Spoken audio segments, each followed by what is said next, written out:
Call the council meeting to order, and for the agenda we want to move 2.1 out of the administration to after the in-camera session. And other than that, do I have a mover for the agenda? Brock and Jim Campbell. All in favor? Carried. Okay, declaration of pecuniary interest, if any. I have one in the check listing, check number 002357, as well as one in the report that's been tabled this evening.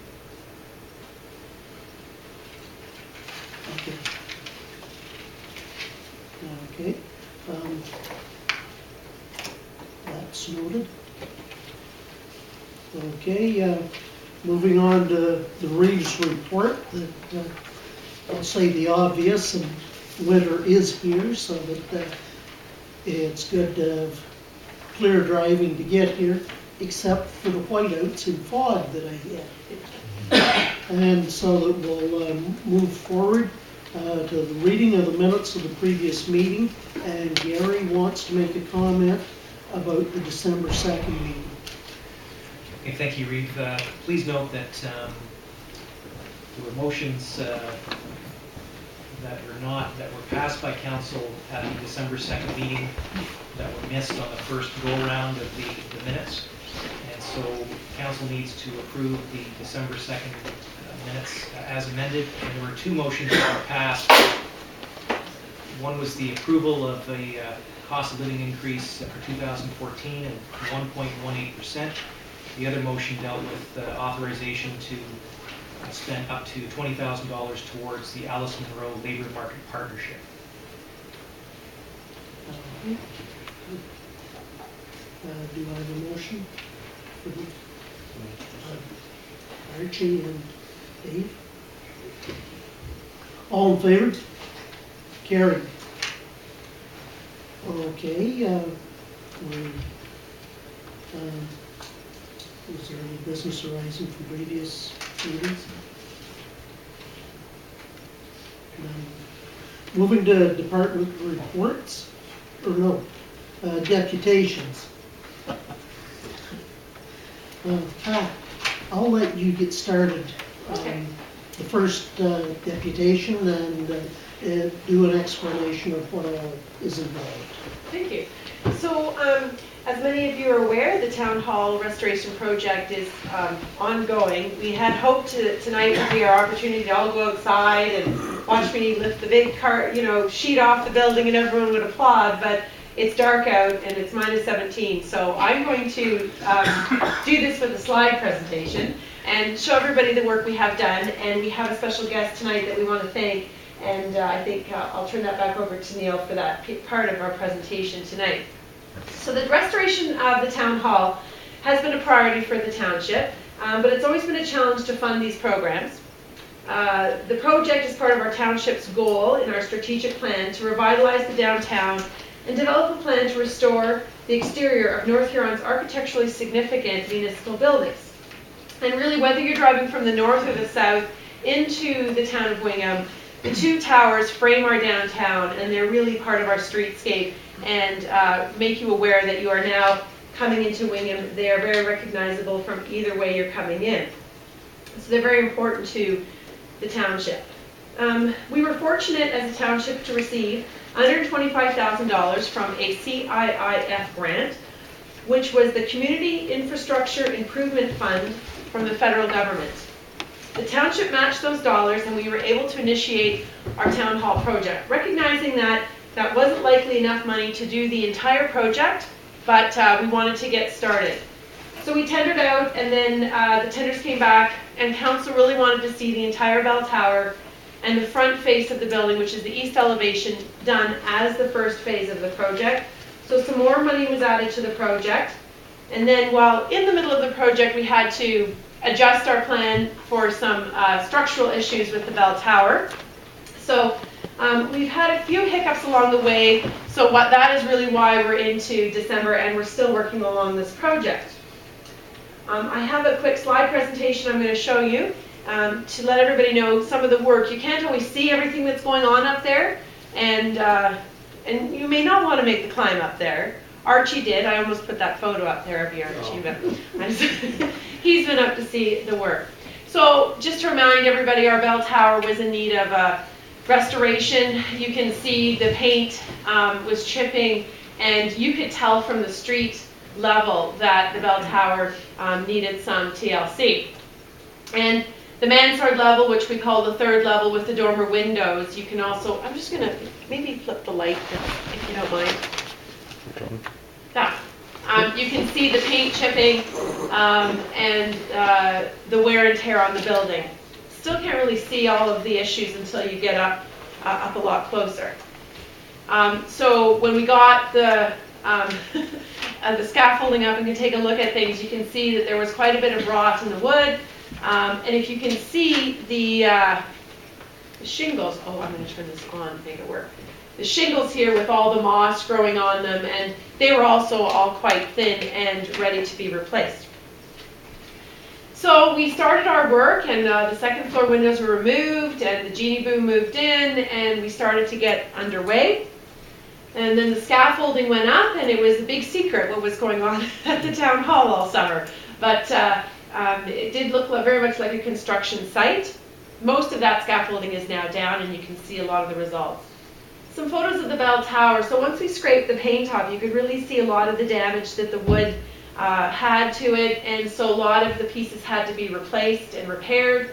Now it's all primed and painted, and all of the wood is new. You can see that especially on the south elevation, which takes most of the weathering, a lot of the wood was rotten, the paint was chipped off, and you could just pull those pieces off with your hand once you got it in there, which we couldn't tell until we got the scaffold up. But now you can see we've replaced all the rotten wood, we've filled all the cracks, and then everything was primed and painted. The archways that are the bell tower, the centerpieces on two of the sides were completely rotten through, and water was leaking through. So those all had to be replaced. So you can see a lot of carpentry work was done to take it back to its original state and make sure that all of the rotten wood, we didn't want to have to go back up there for a long time again to do any woodwork. So you can see how wonderful it looks once it's painted and restored, and really does look like a brand new bell tower. The roof was a bit of a surprise, the very top of the bell tower. This is the condition we found it in. In fact, there was a hole all the way through in one of the corners. Of course, nobody could tell that. It's the tallest structure in Wingham, so nobody could look down and say, hey, there's a hole in your roof. So now it has a new copper roof. It also has a new lightning rod on it. It has all been the wood restored, and that's when it's primed, and now you can see it painted. The cedar shingles below have all been replaced, and the copper trim has been put on. And it looks like it did probably when it was built 100 years ago, all brand new, solid, and painted. We found all sorts of little surprises, double roofs on top of things where patchwork had done before. So we took everything off and made sure that it was all put on properly. That's the copper roof over the arches of the bell tower. That's sort of taking another look at it so you can sort of orient yourself where you are on the bell tower. You can see there was a lot of rot in the wood at the base as well, and so that's also another spot. We found two roofs, metal roofs, that had to be taken off before our copper went down, and so we replaced those wood pieces with copper to make sure that they would not rot again. And it really looks great. That's the process where it was getting painted, and you can see it through the scaffold. The windows, we did see a lot of the condition of the windows on the first and second floor before we started. Some of the third floor was more of a surprise. On the first floor, those windows were replaced in the 80s, and with that, we couldn't remove those windows without completely replacing them. So we were able to chip away at all the rot and insert new wood, and then I'll also show you that a new sill was also put on every window, so that, and you can see that wood covers the old wood, or the new wood, so that when snow sits on that sill, it's not going to rot through the wood in the future. So the condition of the windows was rough. They had to all be taken out on the second floor. We were able to restore them from a heritage aspect. That's always the best thing to be able to try to do. So these are just some photos of the condition of the windows that we took out. And on a snowy day, I came and took a picture of the new windows in. You can see it has the copper, they all have the copper sill. They're all painted, the wood is solid. They're like they are brand new windows. On the third floor, the mansard level, the dormers, these were also in shape, not great shape. You can see from that photo the rot of the wood and the condition of the sill once you got up close. So the top, once again, a couple extra roofs up there that had to be taken off over time. So we went about our ways to sand all of that down, replace the wood that needed to be replaced, and the new copper top was put on. And a lot of work went in to make sure that they were ready before they were primed. And then that's the old sill that was replaced, and then that was some of the corner work that was fixed. And this is that decorative piece that is very big signature piece on our building. Because that fascia piece there constantly is weathered, it was replaced with a metal fascia that matches the paint color. But underneath, that woodwork was just really needed a scrape and painting. It was still salvaged and in good shape. So that's the before, and now this is what it looks like now. It's all fresh and looks great. So that's sort of the one side. You see the new cedar shingles, the new paint, the new copper roofs, and the fascia on the front. So it is all restored to its original heritage. The doors also got an overhaul. There's still some work to be done on them, but that's once we got the paint all scraped off.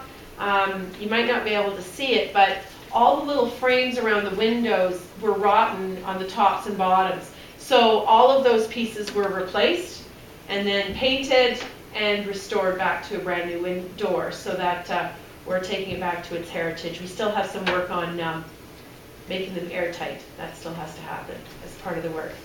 Inside the bell tower, so we found some challenges with a roof that was leaking and water running in. So that is one of the beams that was rotten and has now been dug out. All the rotten wood has been taken out, and they're up there working now to complete this work. So what you can see they're doing is they have these new galvanized steel beams which they are installing and running along the old beams of the building to improve the structural integrity. And then this was, if you were standing on the bell tower and looked up, this was the old ceiling to that. You can see the way that the wood was just sitting in there. It was rotten in some pieces and not stable. So now we've rebuilt that, and you can see it's all linking into these new beams, which are all the way around on the two levels. So the work continues up there in this cold weather, and we expect that that'll be done in the next couple of days. And then they're going to be putting tie rods all the way through the bell tower onto the mansard level to attach to the building, and they're almost act like pins to make sure that that bell tower never blows off. That's the best way to describe it, but they're large metal pins. So there's a photo of where we're at today. It certainly looks a lot better than when we had started, but those are some photos to kind of bring you up to speed on the work that has been done. So it's been a laborious and costly project. We knew it would be when we got started, that it would take a lot to bring this old building back to its glory. As you can see from the work, it really is as if we have a new building again. The masonry work is in excellent condition, and so we're really proud to have been able to do the work we have been able to complete so far. I anticipate the new year, the fencing will be gone. We will be able to say that this phase of the work is completed, and we'll be able to, in the summer, clean up the front yard and plant new gardens and trim those trees back. So I'll turn it back to you, Neil, and if anyone has questions, of course, I'm available. Okay, thank you, Pat. Very extensive description, and the pictures say a lot more than words can. Any questions from council? Okay. Well, the part that I will introduce our MP, Ben Lobb, and it's a very big thank you to Ben for his assistance in getting the grant to basically make this as something that we could keep in the budget, and that although it makes this coming year maybe a little harder to budget with an overrun that we have to recognize, but thank you very much for the federal grant money that came through, Ben, and basically it made it so that we got at this job, and I think everybody can say that the workmanship is excellent, and it's something that should last for decades before it has to be redone. So that, Pat, do you want to? Well, I'm not sure if Ben would like to say anything to the group, and then we definitely want to take a photo with the sign. Okay. Is it proper protocol to stand up there or from the seat? I think you should say You don't want to break protocol there, so stand at the podium there. Say your name and then just. So again, thank you for inviting me to your council meeting this evening. And I guess the thing I would say is that in small communities like Wingham and Clinton and Seaforth and Lake, town hall is kind of a vital part of our community. It is very symbolic of our communities, and so for council and staff to have made the investment to maintain and continue to operate out of here, I think probably we probably all underestimate the impact of staying here, and I know that people appreciate being in the core of the community, and the fact that it is a heritage building, I think is also very important to note. And the other thing I would say is that out of the funding that came out of that community improvement fund, North Huron received the largest single dollar amount in Huron-Bruce with 125 some thousand. I think it was right around 500,000 that was allocated to Huron-Bruce, and 125,000 went to North Huron. And as well, we had a meeting some time ago, it was probably almost 2 summers ago or a year and a half ago.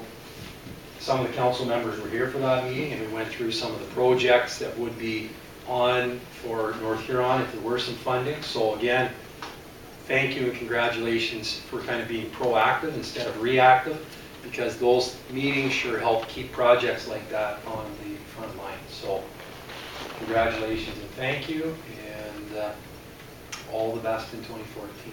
All the best. Thank you very much.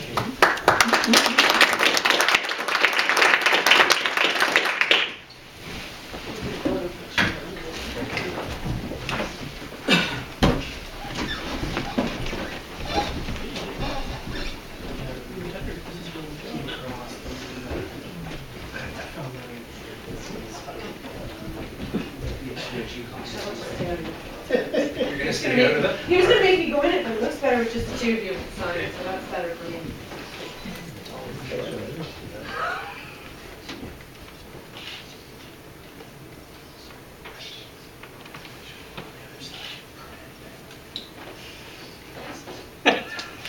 Trying to feng shui. Good? No, I shut it. Okay. Usually it's like when you see the flash. And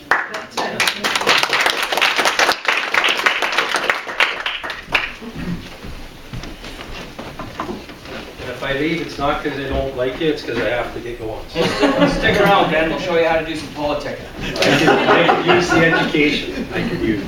Good evening. Excellent.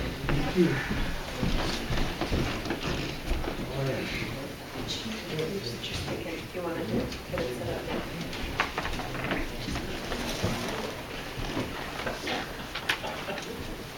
Connie, are you working on technical, Yeah. or do you want to do the Why introduction? me, I do not know.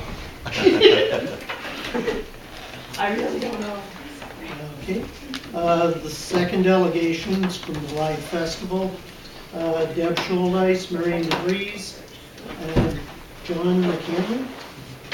Yeah, it's just me, those two. So,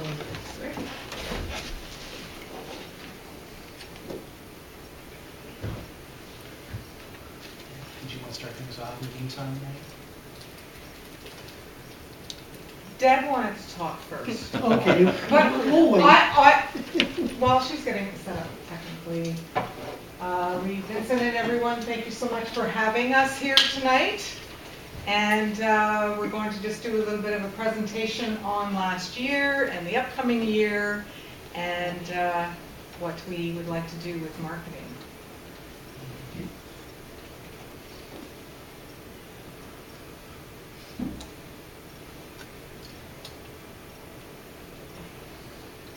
We're good? Yay.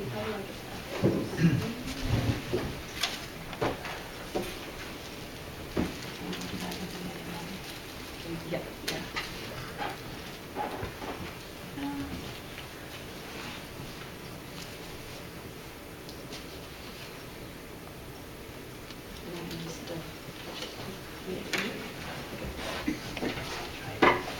All right. I'm technology challenged, and I usually count on other people to do this for me. So just bear with me if I run amok, as they say.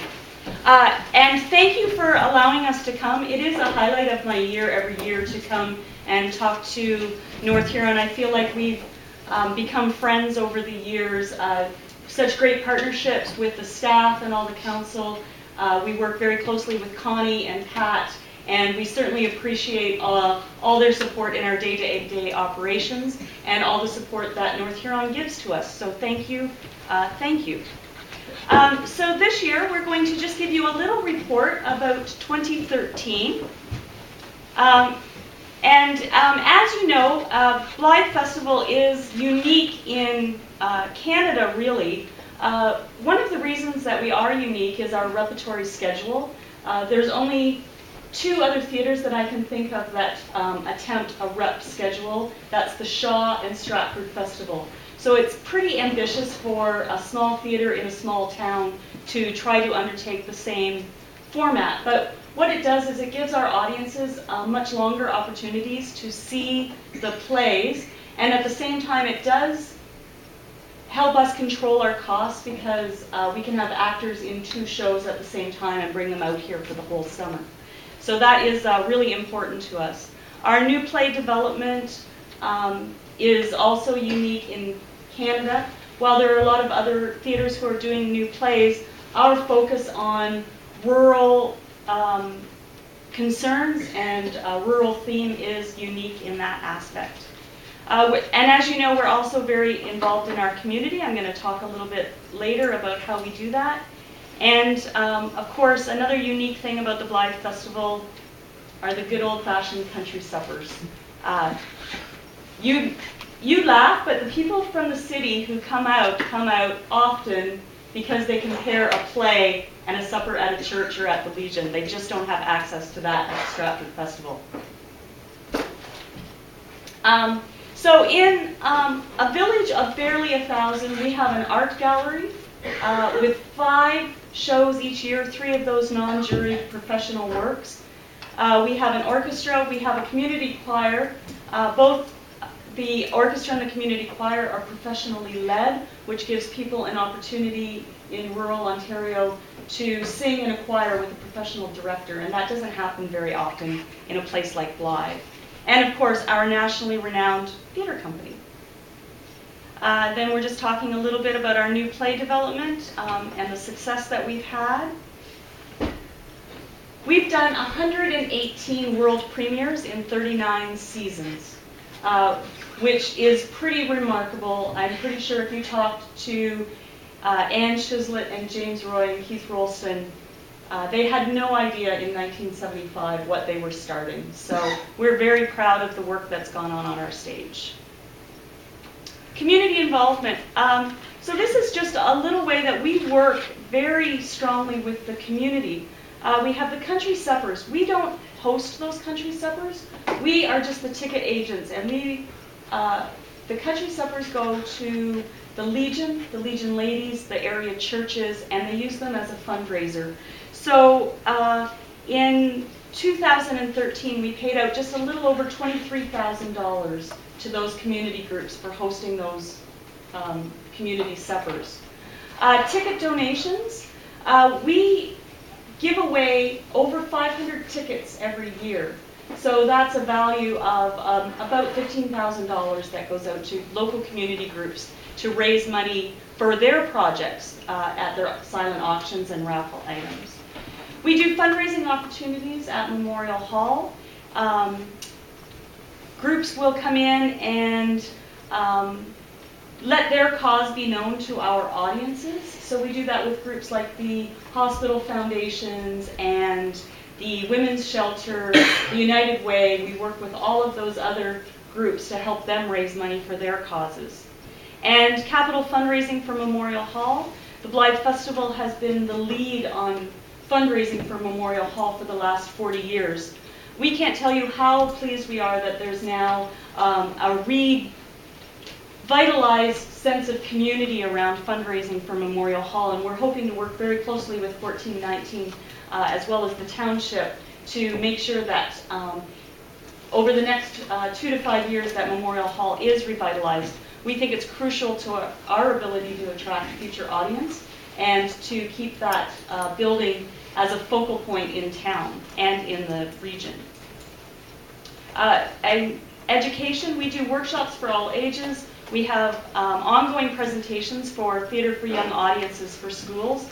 The best way to get children introduced to the arts is to bring them through the school and have them come and attend a play. So we've been working very closely with Duncan McGregor and the Foundation for Education for the last 2 years to do it as joint fundraisers and help out the education system as well. So it's worked out very well with us and is another example of our community work.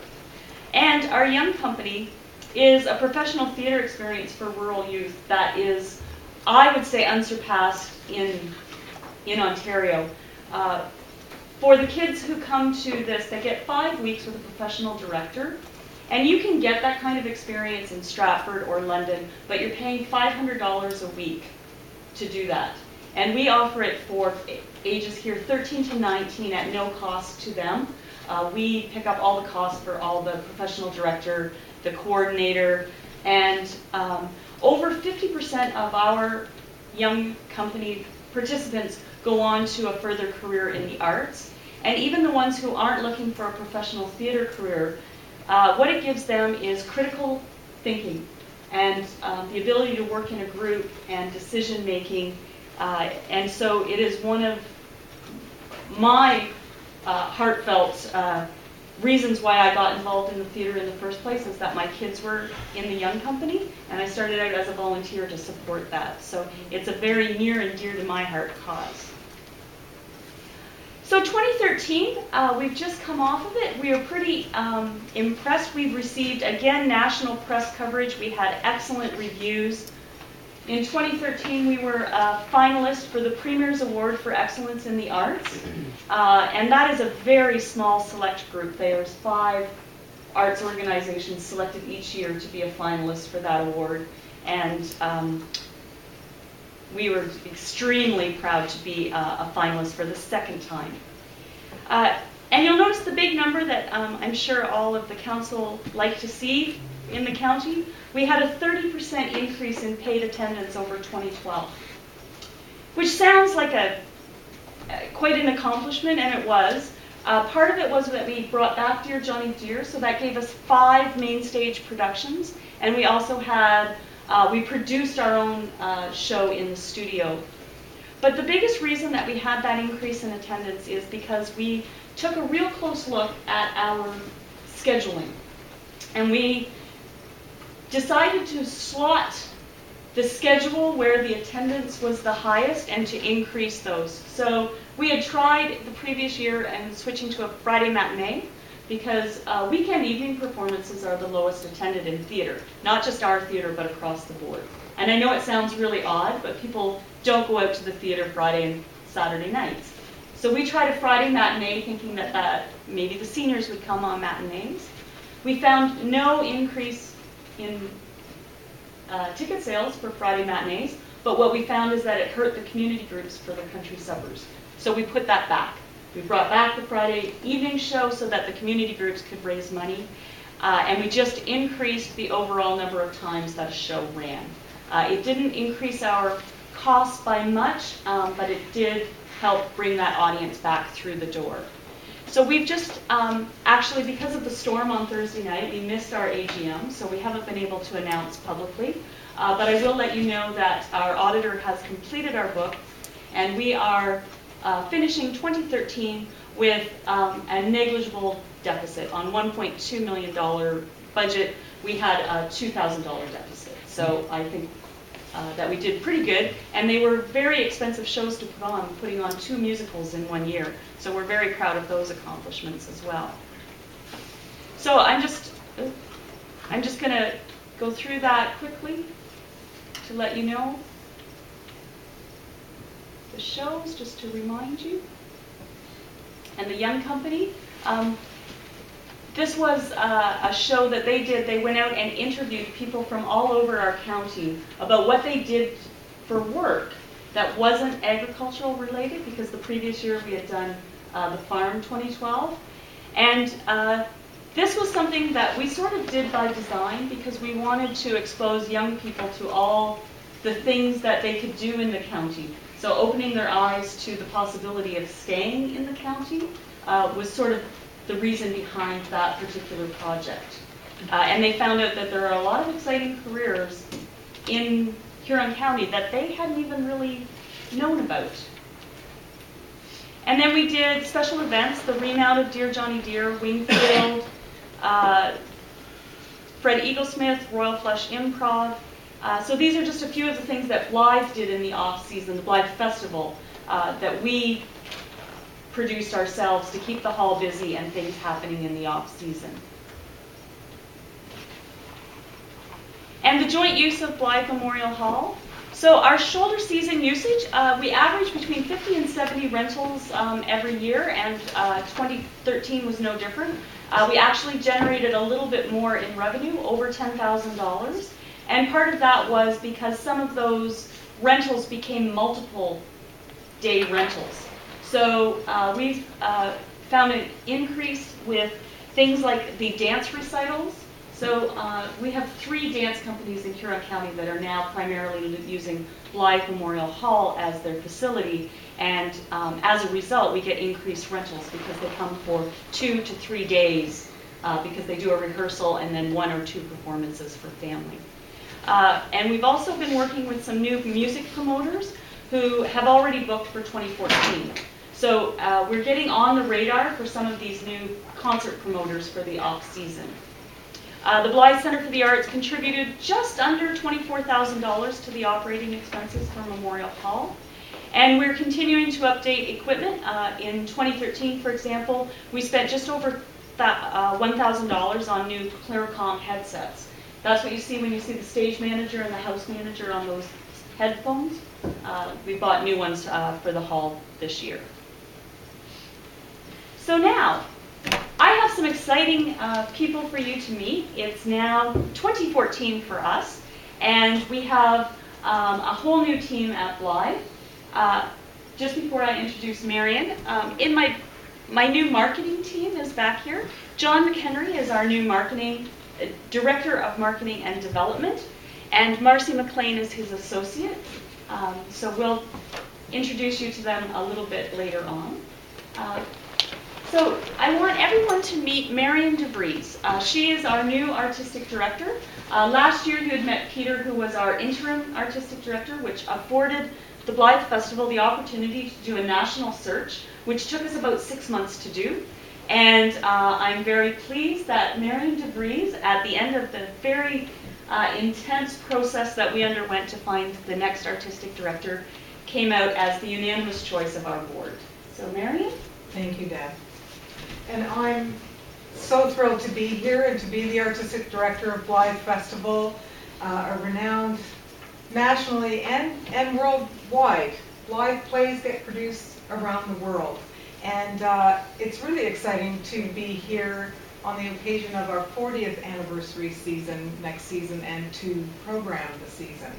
And I've called it Where the Heart Is because a lot of the plays that I was working on had the theme of home or heart at their core, and I've always felt at home at Blythe. I've been working with the festival on and off for over 20 years, and I've directed shows here. I've been playwright in residence here, and I just love this place. So I'm really happy to be here. Maybe we'll just introduce the season. So this year our plays are going to run from June 25th to September the 6th on the main stage. We are going to have 81 performances of 4 productions, and we're going to have a presentation in the Phillips studio. Our young company is going to have an exciting new director this year. We're going to have Bonanza Weekend, August 8th to the 10th, and we're adding a homecoming weekend, August 15th to the 17th.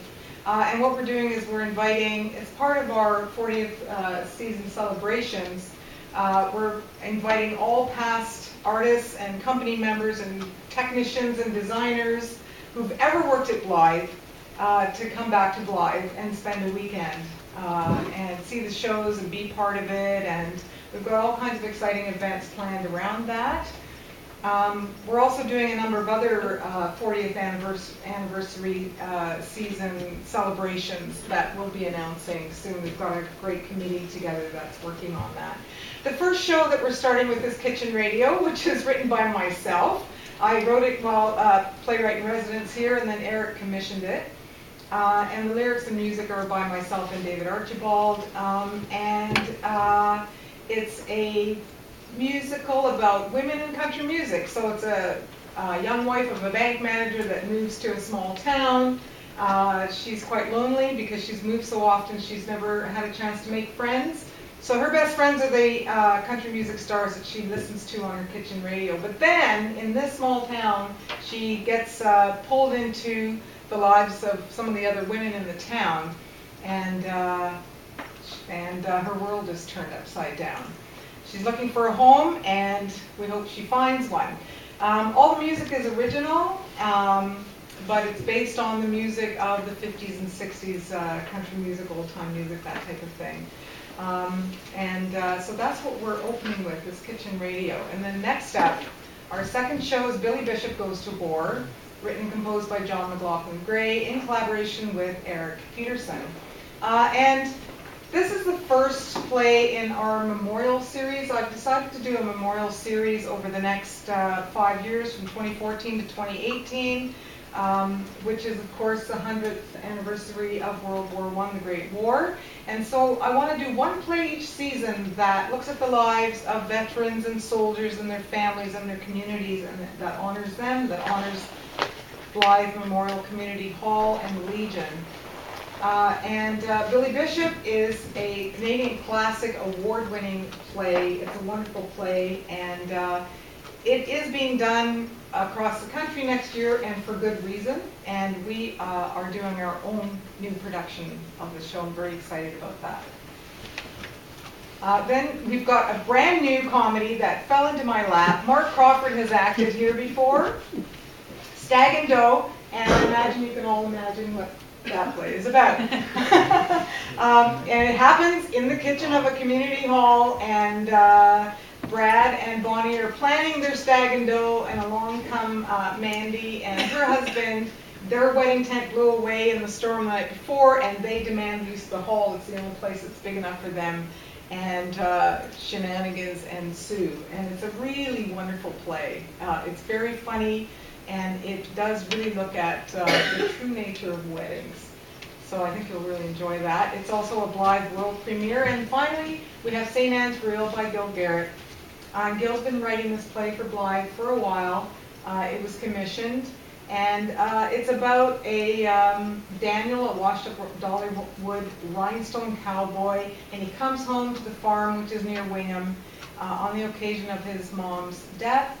And he gets right back into button heads with his cantankerous old dad, who used to play the fiddle with the Ranch Boys on Barn Dance. So it's a beautiful play. There's lots of humor in it with the two guys button heads with each other, and there's lots of great fiddle music in it as well.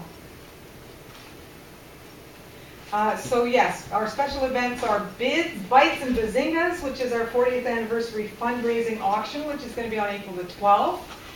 Then we are presenting Wingfield Unbound on April the 26th. We're doing another Royal Flush Improv because we had so much fun the last time on May the 9th. You don't want to miss it. Our Bonanza Weekend, our Homecoming Weekend, and Wingfield on Ice on September the 26th. And we're just going to talk a little bit about the tourist information booth. This is the service that we provide for North Huron, and it is a really popular center in town all year long, but obviously especially in the summertime. We have steady traffic. We work very hard with our box office staff so that they're very knowledgeable about Blythe, North Huron, and in fact Huron County. And we've been working very closely with Ontario's West Coast, and we send our box office staff to train with them, but we work very closely with Huron Tourism Association on their training program about what we need to see from all frontline service workers in Huron County. So again this year we're going to ask North Huron, we want to work together with you. Our ask this year is going to be for $10,000. Last year we had reduced it from the previous level of $20,000 because I didn't have a lot of staff. In fact, I had an assistant and me, and that was about it. But I'm rebuilding my whole marketing department, and both of my new marketing staff come with a lot of experience in marketing. John McHenry has been Director of Marketing for theatres across Canada, from Grand Bend to Theatre Aquarius in Hamilton and the Vancouver Playhouse. So I think he's just the person to lead us into the next few years of our marketing. And Marcy has been with us before in 2011, so she has a great affinity for the Blythe Festival and marketing in particular.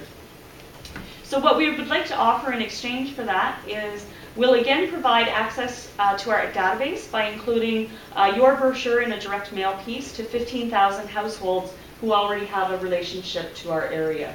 We direct mail this because last year almost 40% of the tickets that were bought, the patrons actually told us that they bought because of the brochure. So the best way of getting people to this area is to still actually put the brochure directly in their hand because they've already got a relationship with us.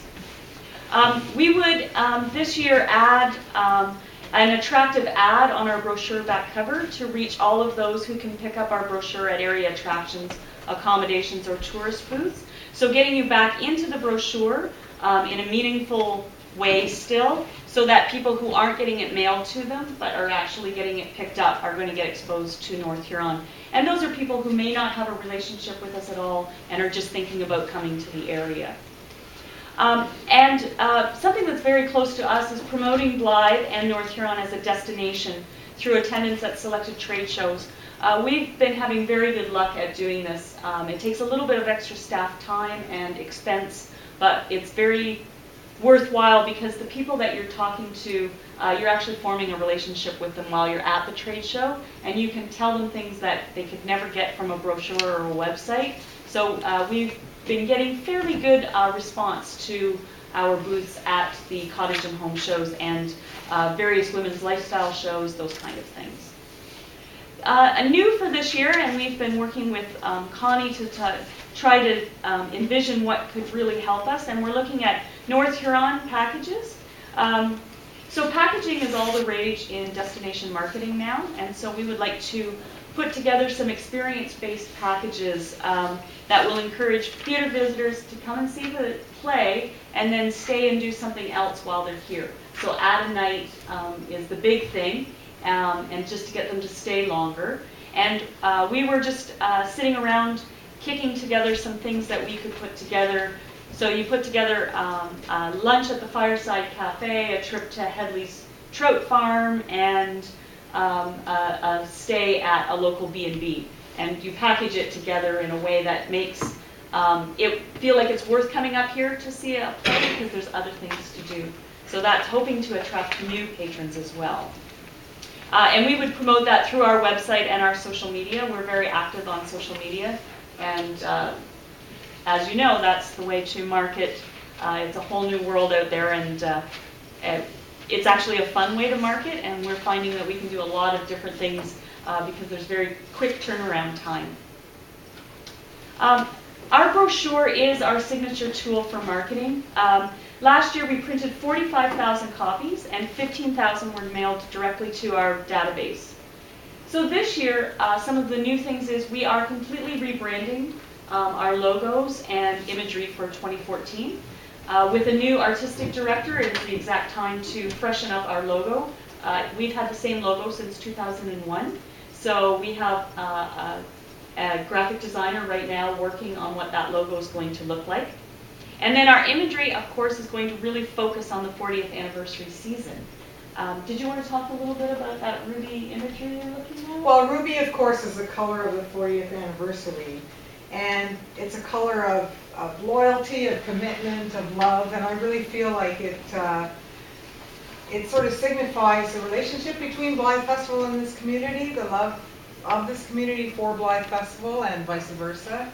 And actually on the 40th anniversary, I've decided to renew the vow, like a lot of people renew their vows on their 40th, and to the original vision of the festival, which is to create and develop and produce plays and theater that's inspired by and about the characters and the stories and the histories and the issues of this area. And I really find that those are the plays that attract the most people, and again and again and again.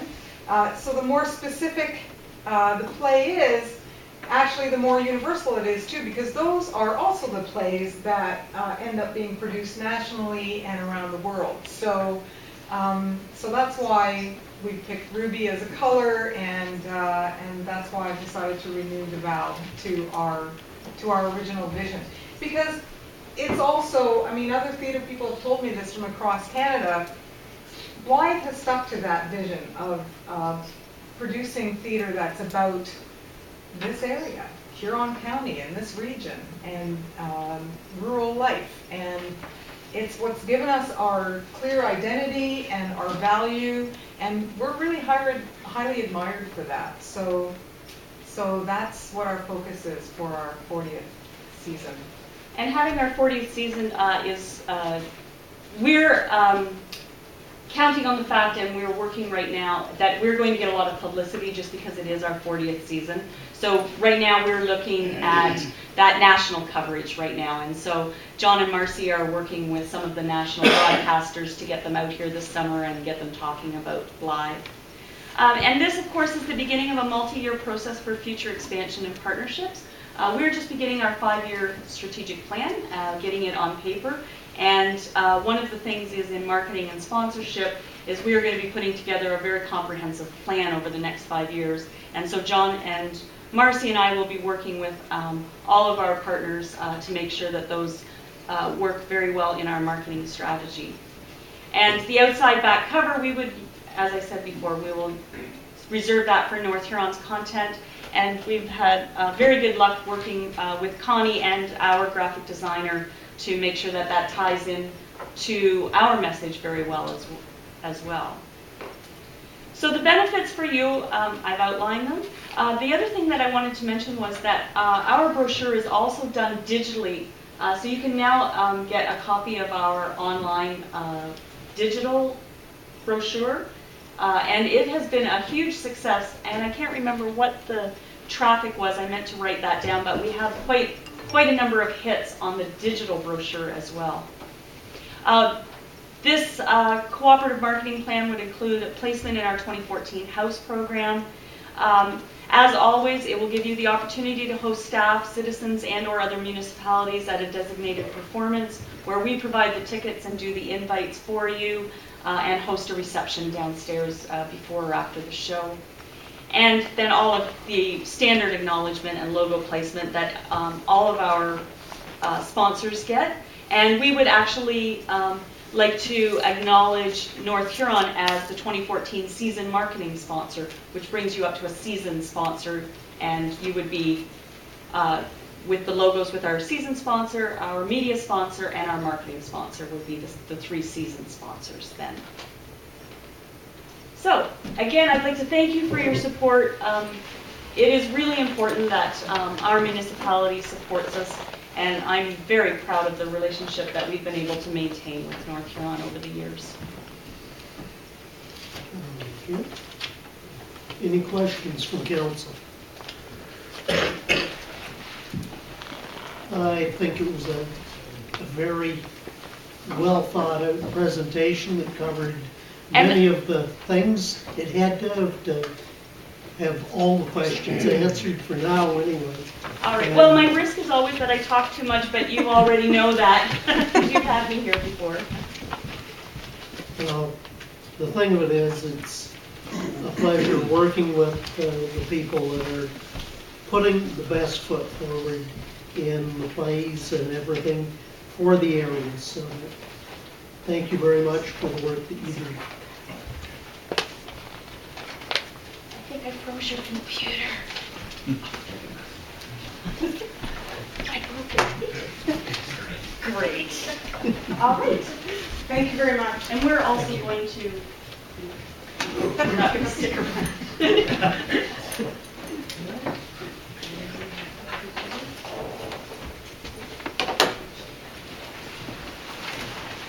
Thanks. Thanks. Thank you. Thanks, Mary. Thank you, Brian.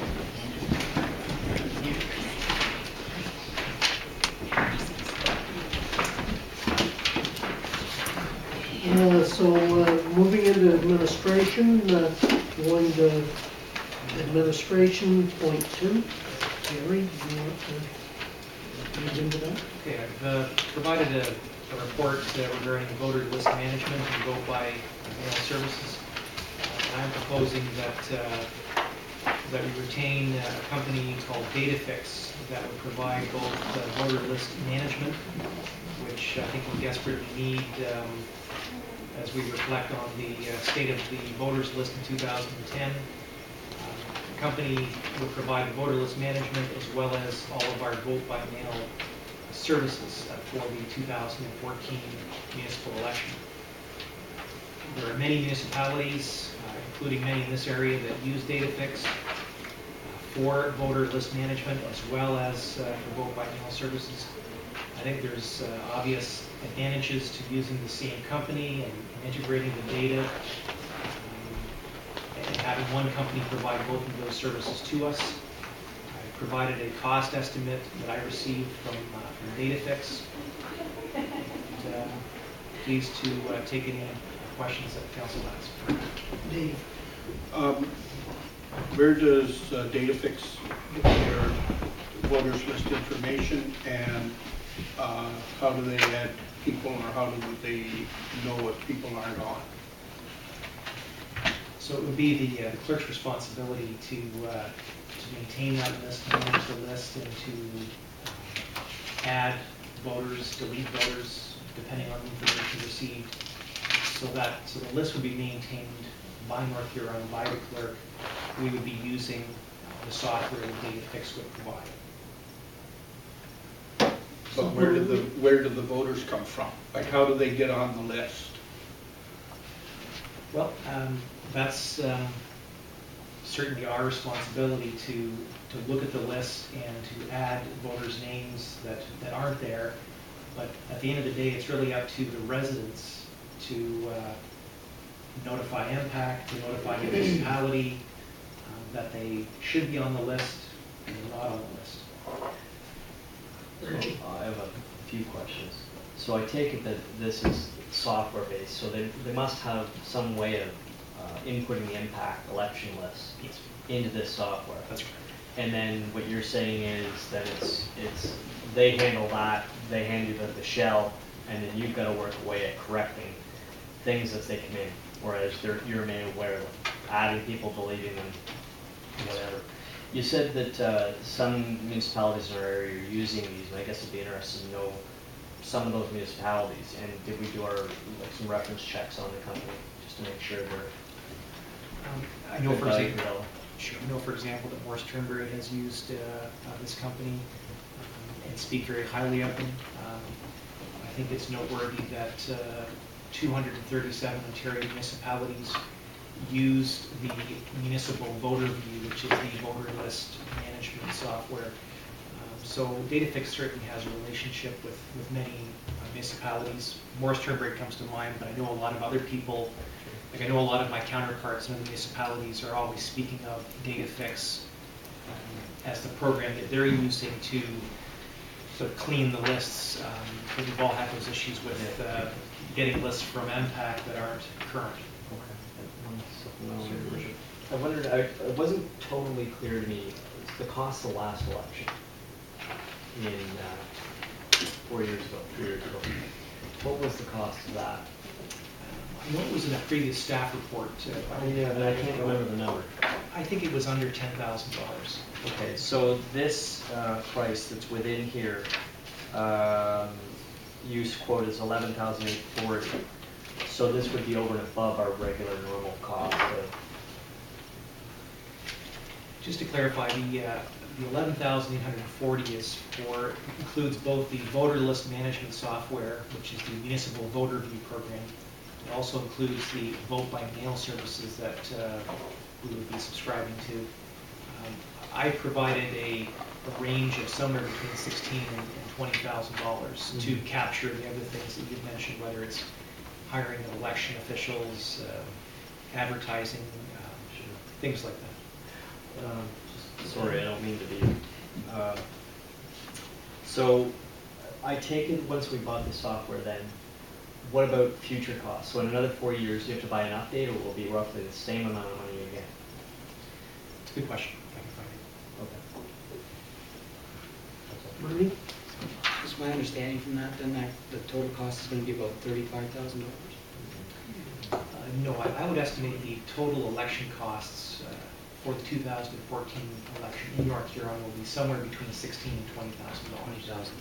And that includes the amount from DataFix. So, as in the last election, we all walk in as we've done all our lives, and we're going to get voted, and our name isn't on the package, and everybody knows you show ID. If we do this voter list, if we just go with the voter list, what happens on election night if somebody says, well, I didn't get that in the mail, or maybe they didn't get it in the mail, and they go to vote and they voted all their lives, and we said, well, you can't vote because there is nowhere to vote and you should have got it in the mail. What are we going to do about that? That's going to be the big one in my mind. Even in my line of work, when they'll send a recall out, and you'd be surprised how many people throw it at the post office, everything goes wrong, and then they call and they go, well, you should have got a recall on it. Didn't get one, but they did. So, Gary, I'm just a little concerned, because you are talking about just going mailing. You're not going to have any physical place for election day for somebody to come in and vote. That's correct. There will be no polling stations on election day. We'll set it up in such a way that a resident, if they wish, could bring their vote by mail package to the municipal office on election day and cast their ballot, fill out the form, and so if they want to have that feel like they're going somewhere on election day to cast their ballot, we can recreate that. It's a big concern of mine, and I'm going to take it one step further. Dave and I are going to run against each other. There's 3 votes between us. But Dave has 7 people that says, well, I didn't get on the voters list. I didn't know where to go. That could turn the vote. That could sway everything. How would you handle something like that?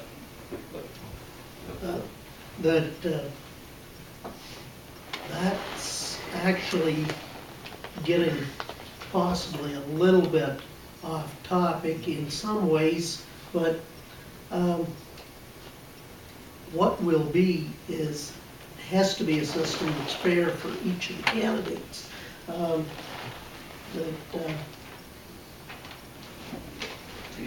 I'm I'm not sure exactly what the answer to this is, and do you have a real good answer, or I think, at this time? I think there's a, I think we need to ensure that the voters list is as up to date as possible.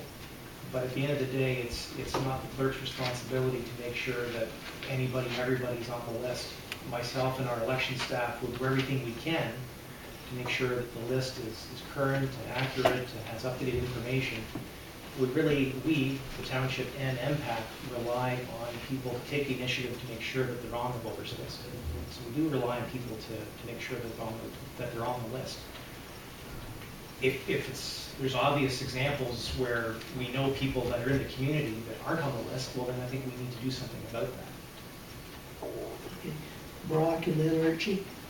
I mentioned in the previous meeting that there's always been a way for people to declare themselves and identify themselves if they're not on the voters list, but they legitimately should be.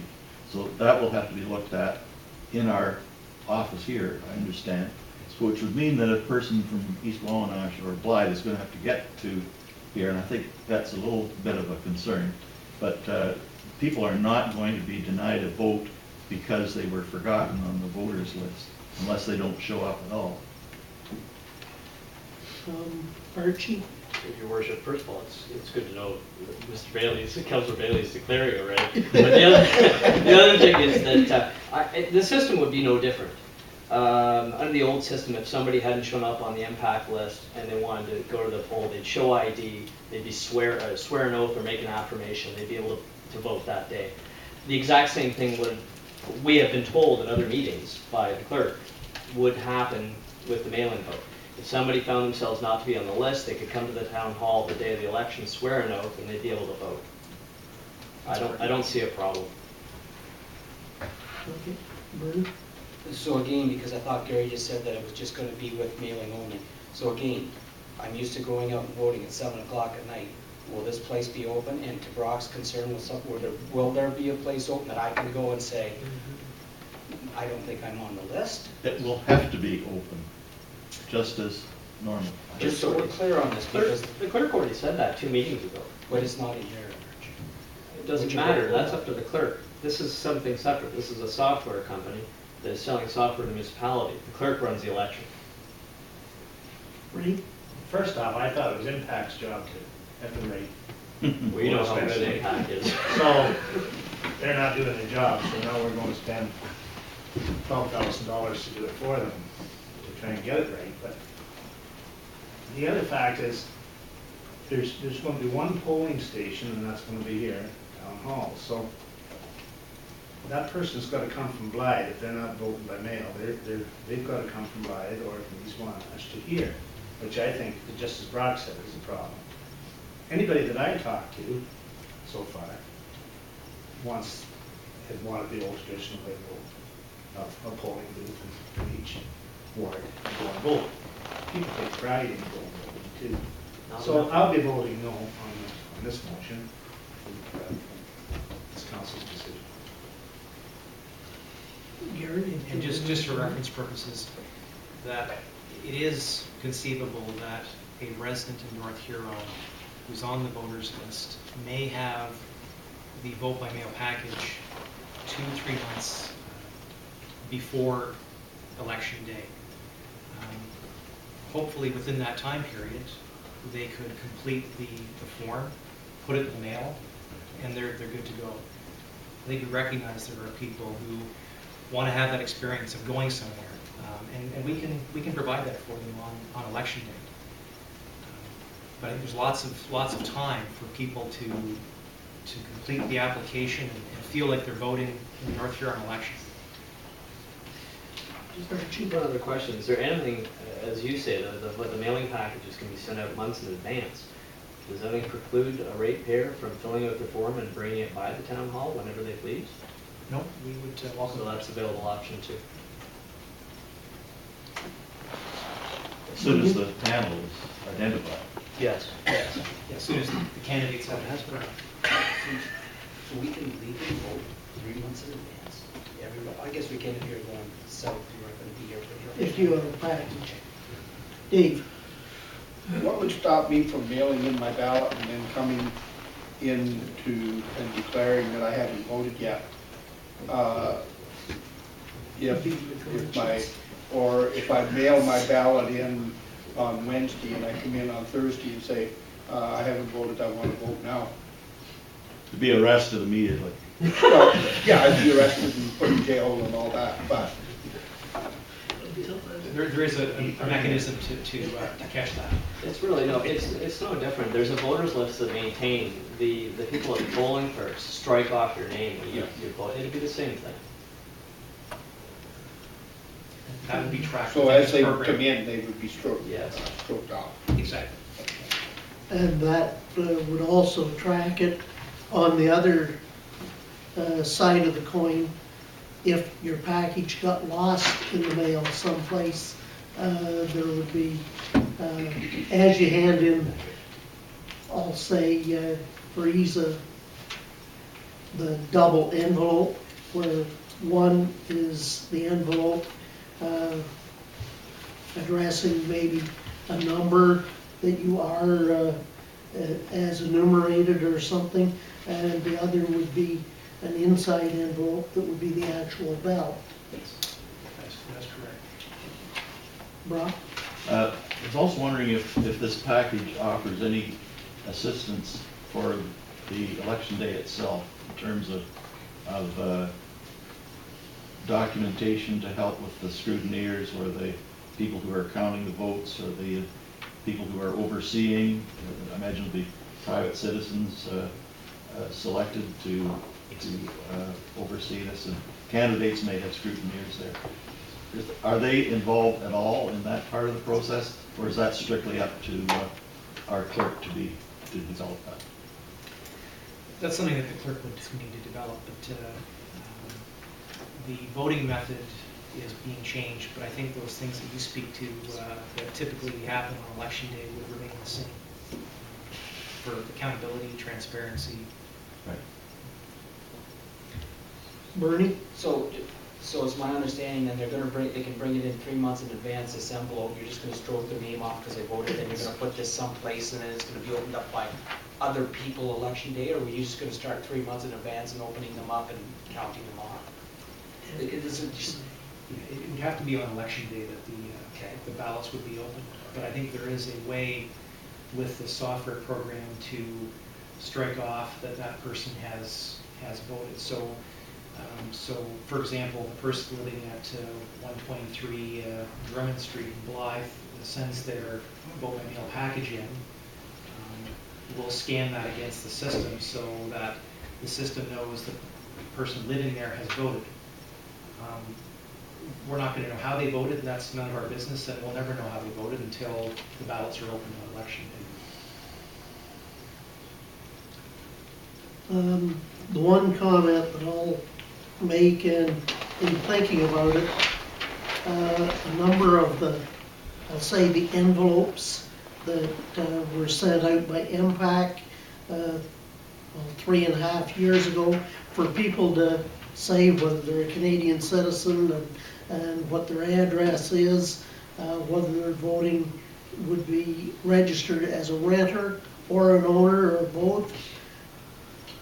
Those looked like, I'll say, possibly credit card applications that, and that at that time, I would think we may have to do a little bit of advertising for people to fill them out, and that be aware of that is what is coming out, and that hopefully we would have a lot better uptake on the information going back into MPAC instead of it's just another credit card application into the circular file. And I think that might be part of our extra expense, is being proactive in making sure people are registered through the MPAC and finding out from MPAC when those registration notices would be sent out for people to fill out, because that would be very important to be proactive at that time.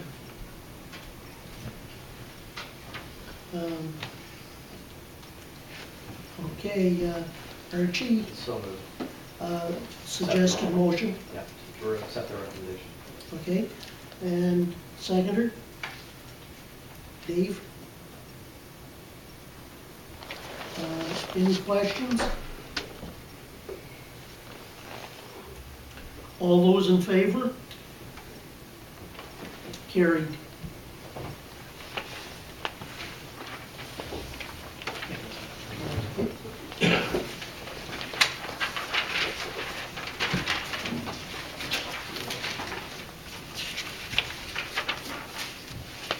Okay, Kathy, are you doing anything, or is Dave doing this all? No, I would just like to remind council though for year end that we would like your meeting allowances before you leave tonight if possible. And I will let David speak to his report. Okay, welcome Dave to the podium and give his report. If you recall about the last time I was here was dealing with wind turbine policy with regards to that process. So basically, one of the reports in the package is along the same lines. But the first one is with regards to property standards. It's a draft for the policies and procedures for the property standards and yard maintenance bylaw enforcement to ensure thorough, prompt, courteous receipt, processing, investigation, and resolution thereof any complaints. So this is a draft policy that I've given to you for your information. If you've had a chance to read it, since you received it on Friday, that's great. But if you have any further comments, you can send them to me to my email address. But it's fairly straightforward. There's some definitions in there. In one particular is the one regarding spike complaints. When two neighbors can't get along, it seems that either my phone rings or Kathy's rings, and it's a disagreement between two property owners or landowners, and they're using the municipality to become a negotiator in some cases. In most cases, it's a case where they just don't get along. So it's classified as I would classify it as a spike complaint, and it defines what it is. And then just a process to go through. As you're aware, this department in most cases is not proactive or reactive when it comes to property standards complaints. So that means that I do not go out looking for property standards non-compliance issues unless they look right at me and I see that there's a life safety or health issue that needs my attention at that time. So that's what that policy is there for. So when people come in, there will be a policy that they can get a hold of, and this is how we deal with it from start to finish with regards to property standards enforcement. Rob? I have a question. It seems to me that there's a need to not only respond to the complainant about the progress towards resolution, but in the case where the complainant has come to a counselor, they should be notified so that they're in the loop as to what stage it's at, whether it's going to be, otherwise they start making, if we make assumptions that it's been looked after, then we're really not doing so. I just point that out as a good policy. Yes, it would be a very good policy. And in most cases, the complainants sometimes do follow up with me, and I can bring them up to date. You have to realize that under Section 15 property standards, that's where it's included in the Building Code Act. Okay, if it's an issue with regards to building code, for example, I do an inspection and something isn't right, I can react on that quickly and very efficiently.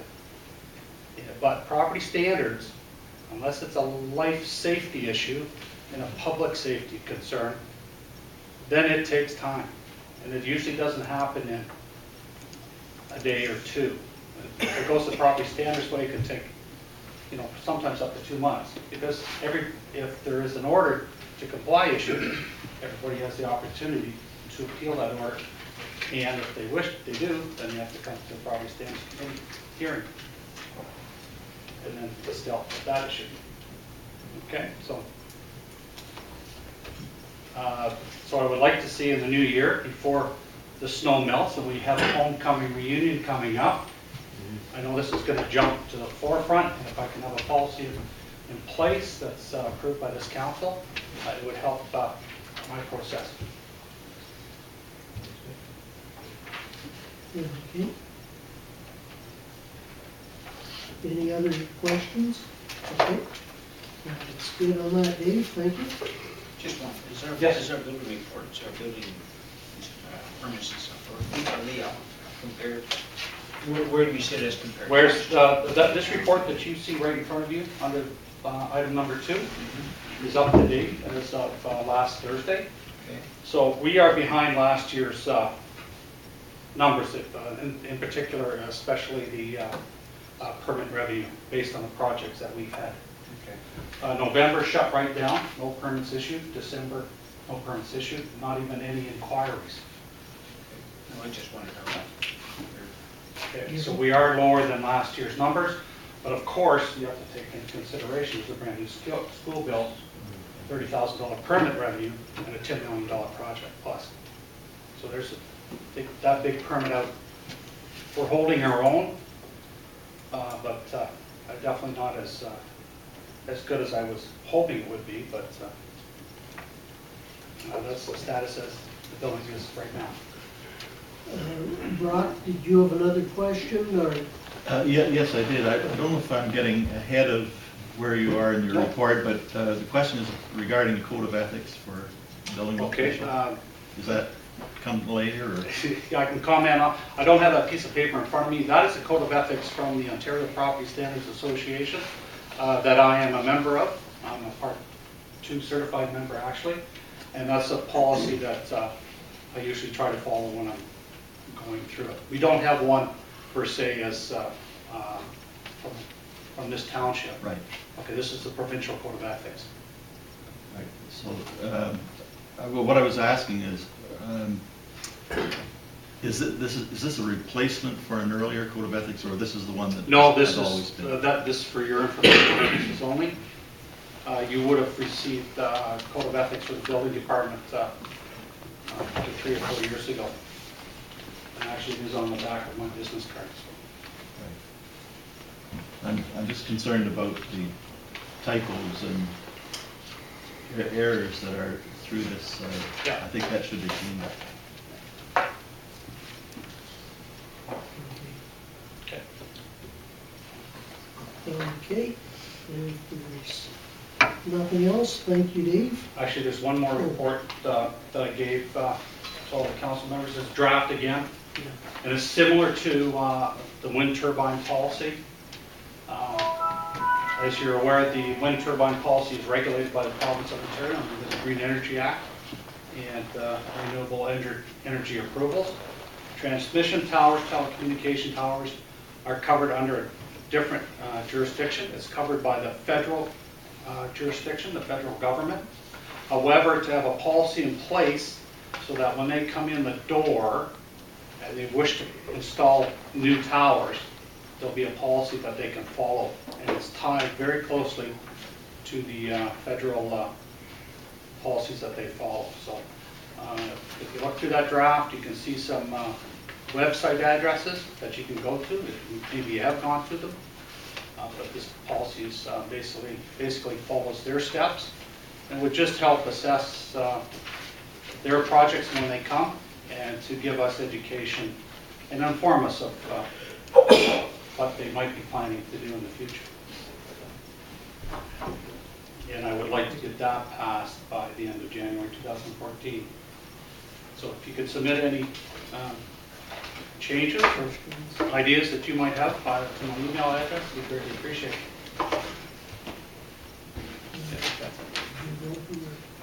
Okay.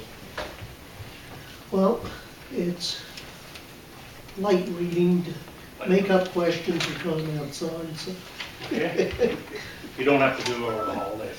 thank you, Dave. Oh, Thanks. Brock? I guess this is a question we could put to you later, but I'm really interested in this business of allowing co-location of radios and that sort of thing. Yeah. Can we actually insist that anyone applying to put up a tower will allow other users at a reasonable rental rate? Actually, yes, there is a section under the federal jurisdiction that when you go to put up a new tower, they have to investigate the possibility of co-location with existing towers now. I think we have one at Township and at Blythe, right, Kelly? Where there's a co-location on an existing antenna. So One of the problems that has often occurred is that they put the rent so high that nobody will want to make use of it, which really seems unfair. I don't know, is there any way of adjudicating that sort of thing? actually, I'm is probably maybe only 2 days newer at this than you are, Brock. So I think there is a statement in there with regards to leasing on towers, on new towers. Okay? Thank you. Thank you, Dave. Moving to Recreation and Facilities Department. Pat? Okay, so just for council's information, I submitted to the council package the G2G Rail Trail Report. And I have no recommendation at this time. This was in follow-up to the public meeting that was held in Blythe by Huron County that I attended. And as promised, I would bring back information from that meeting. And I don't know if there are any questions or comments, but that's what is in your package for my first report.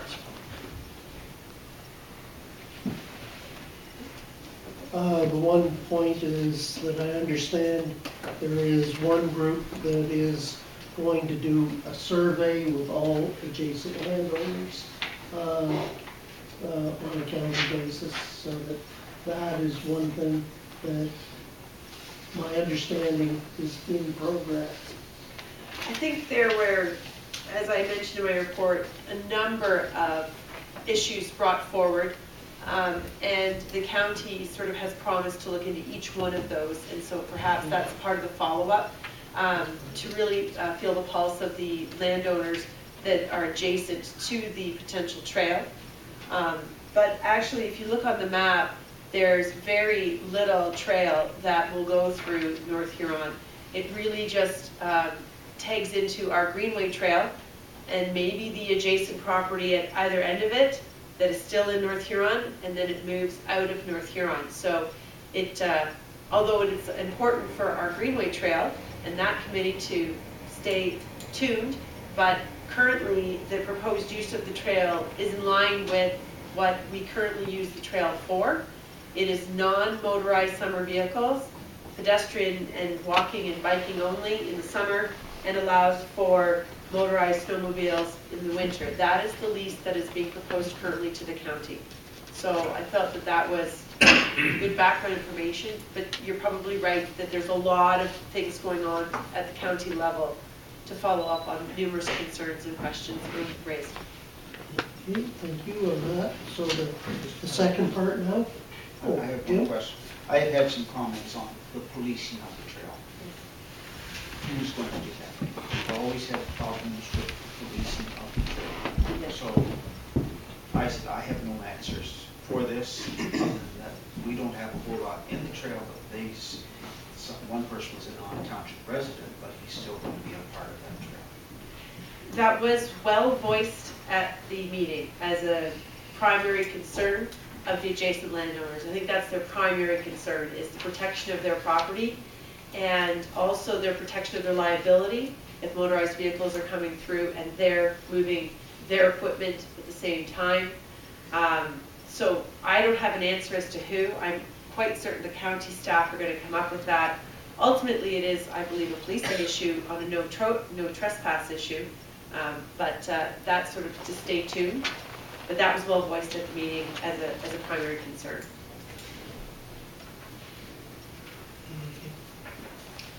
My next report is actually going to be later on in the meeting, request to authorize as a bylaw. The Blythe Brussels Minor Hockey, if you can remember back to March, we had sort of a verbal agreement between Brussels and the Blythe Arena, who would keep their ice in longer for the groups to finish their playoffs. And then there was a misunderstanding last year, and Brussels was pulling their ice out, and we thought they were keeping it in, and then, so council was very generous last year and kept the Blythe ice in so that the midget team who was in the OMHA finals could finish playing at home. So after that, Blythe Brussels Minor Hockey, myself, and the Brussels group arena board have drafted this agreement to put it into writing so that there's a clear understanding as to who is keeping the ice in, and there won't be any confusion moving forward. Both arenas, obviously, if any maintenance issue ever came up, that would be taken into consideration, and it's an ongoing agreement until some group gives 60 days notice to cancel it. So it's simple, but it really puts our Blythe Brussels Minor Hockey group at ease to know that they have this understanding in writing with their council. So that will be in the bylaws portion. I did have a third report. It's not here. I just want to verbalize a little bit about it. It's in the bylaws section, and that is the grant of easement for Wingham Creek A2A development and the township. We have worked out an agreement where we can have the trail extend onto their property so that it reaches behind the new Maitland River School.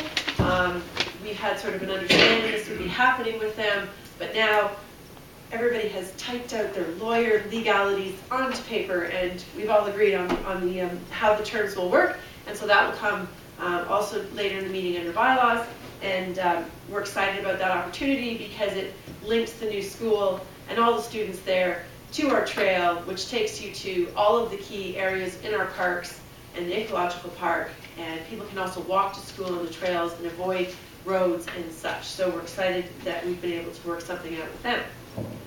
And lastly, I just wanted to mention, I left on your desk, just out on Friday is the new Rec and Leisure Guide for the winter. We've already had calls all day long, people registering for swimming and programs that start in January. So this is in the flyers on Thursday and Friday in North Huron and surrounding areas. All the students at the schools, local schools, will also be getting one. So we're excited to spread the word about our new programs. It's got a lot of exciting things happening. We offer many programs in all sorts of areas, and you'll see we continue to add to our older adult activity programs. Everything from adults learn to skate and pickleball and all sorts of things. So we're excited about that. That's it from the rec. Thank you very much, Pat. Good report. Moving to finance, and Donna, you've got a lot of topics, so I'll let you have it. Okay, thank you. So we've been fortunate enough to make it through to round 2 for the Mill Street project in Blythe under the Small Rural and Northern Municipal Infrastructure Capital Fund. So this is about the 4th time we have submitted this project under one program or another. So as the letter outlines, there's no guarantee at this point either, but it is good news that we've made it one step further than we have before. So all the documents have to be back into OMACRA office by January the 10th, 2014, and there's a number of supporting documents that have to be filled out as well. So I just wanted to remind you then that the total capital project cost of this particular phase, this is a 2-phase project, is $505,000, and we asked for 75%. So we asked for $378,750. Now, as you can see in the letter, we were required to participate in a webinar on how to fill the application out because it is complex and there is a number of schedules and technical information that has to go into that. So I did do that as well. On that, there was made mention that there is approximately 300 that have made it through this second phase, but only about 100 will get selected in the end. So we have to make sure that our applications go in complete with all the documents that are required. Ours is a little more difficult because we have 4 components. We have the road, the water, the storm, and the sanitary. So where some of them may only have to fill in one schedule, we have 4 sets of schedules to fill in. So I have Dawn and Kelly are working on their respective sections of the application to fill in, and then we will need to bring that back to council. Our council meeting in January is January the 6th, so we will have to courier some of the documents down to make sure that everything is there on time. So, but anyway, it is good news that we have made it through to this part. Also, as part of that round 2, one of the documents that has to go back in is our asset management plan. And so our draft of our asset management plan has arrived. It's 80-some pages. And I have reviewed the application or the asset management plan, and I've made some corrections and reported those to Citywide, who is completing the plan.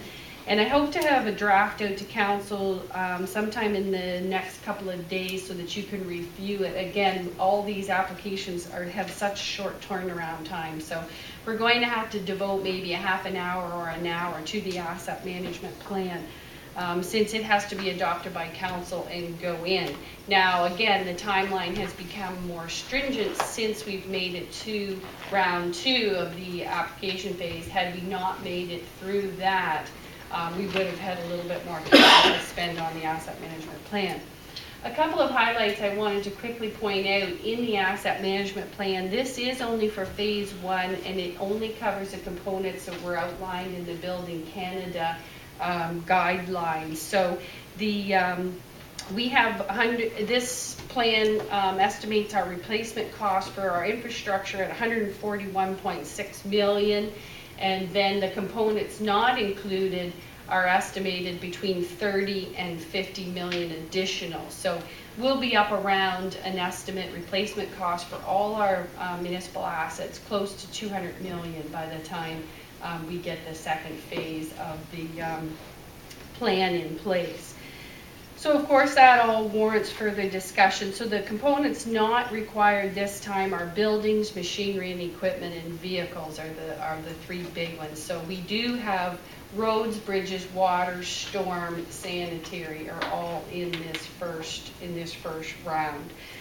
So as I said, we don't have a whole lot of time to review this plan, so we will have to devote some time and go through it, but it is just phase 1. And the asset management plan will be an ongoing document. As soon as the ink is dry, then we'll be revising it. It'll be, revising it from now on in order to keep the data current and to keep the information up to date. So again, both good news and a couple of projects that we're seeing coming to where we want to have them completed.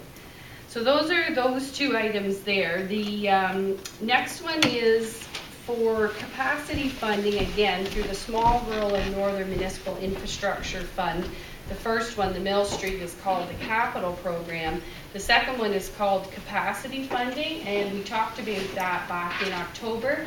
So this is the additional $22,915.38 that we were granted to use to actually complete this asset management plan. So this is the required documents that have to be signed in order to able to enact that grant so that we get the money and be able to pay for our plan. So it is listed under bylaws as well, and that is bylaw number 79, which will come up at that time. So I just wanted to let you know that that process is moving along as well. The next item is the water and sewer rate study. We talked about this last meeting. We had received an estimate from BM Ross. The estimate for both the rates review and the policy review, the total cost for both was $34,000. And at that time, council asked that we divide that into 2 pieces or 2 phases into the rates study versus the policy manual. So my contact at BM Ross has done that, and he estimates the rate portion to be at $18,000 of the $34,000 estimate. And that would involve the various meetings with staff, presentations to council and the public, and to update data and gather rate information from other water and sewer system providers. So that's what the cost would be out of the full $34,000. And depending on what council chooses to do, we can still take on that second piece at a later date if that's council's wishes, or we can put that on hold. So, not sure if there's any comments. And Don, was there anything else that you would like to add on that, or have we covered everything? No, unless there's any questions. Rob? I was wondering if, once this first portion is done, would it be realistic to assume that we could at least consider doing the strategic plan ourselves? Or would that have to go back to an engineering firm? John has been actually trying to work away at the second half himself. It's one of those basically overwhelming tasks that's on the big to-do list. Like anything, if that's council's direction, then we'll certainly tackle it. Both pieces are going to require quite a bit of staff involvement anyway, so we'll be heavily involved, all of us, in working on both pieces regardless. Anyway, I just thought it would be an interesting thing to consider. Oh, for sure.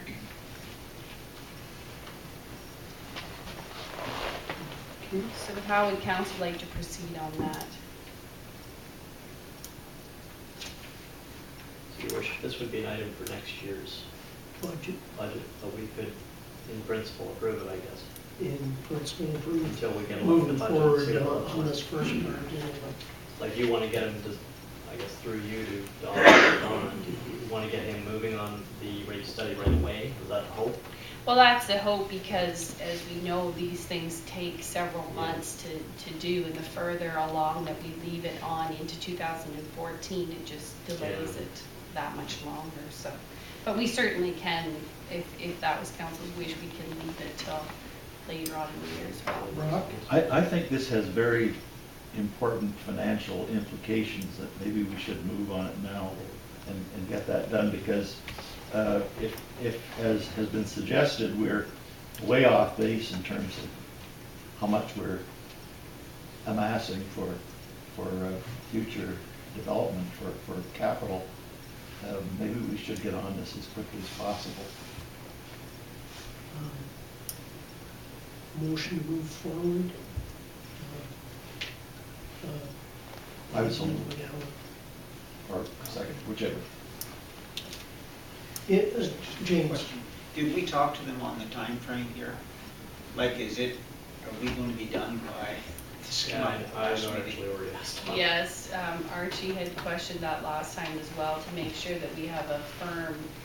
Once we give them, actually, we had thought we could have got a jump on it in December, but now, since we were talking about it still at this meeting, we probably won't get any work now started till the new year. So we would want to make sure that the June time frame is still firm. Burns? Since we're not going to get started at it right away, again, going back to a previous statement, should we not be looking at our budget next year before we start spending too much money? We haven't seen how 2013 ended up yet, and we do know there's about $300,000 in 2013 that wasn't accounted for, that has to come from somewhere.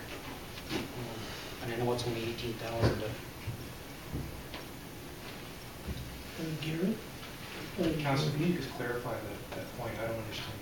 $300,000 that you're referring to. Is there not $100,000 overrun on the building we have here?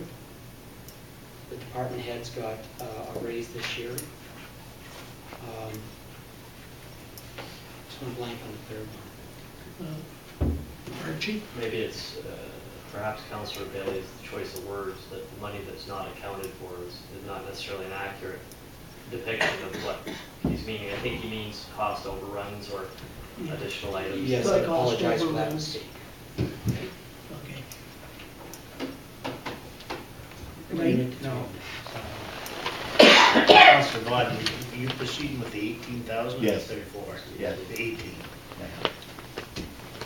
the reason for that is that I think this is going to affect income in the future, and I think it's important to get started on that.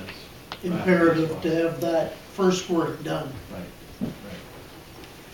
I was gonna say too, I think it's also important because I think that, our engineer has said that our rates haven't been looked at in a great many years now, and that they may not be keeping up with, one, the operational expenses as well as the capital expenses. So I think Councillor Bottom's right. We maybe need to get that working as quickly as possible. I will, my comment last meeting about the report being delayed, Donna did refresh my memory a little bit. I was delayed for some of the reasons around policies, around hookups and multi-use dwellings and things like that, and I had forgotten about that had complicated the study and lengthened the time of the study itself. So. Okay, thank you. No further questions. All in favor of the motion? Carried. Okay, thank you. The next item is Gary and I participated in a telecall with our OPP contacts in regard to the new proposed billing model, and that's quite a hot topic these days amongst all municipalities. And I believe there's also actually 2 pieces of correspondence also included in the correspondence section of the agenda.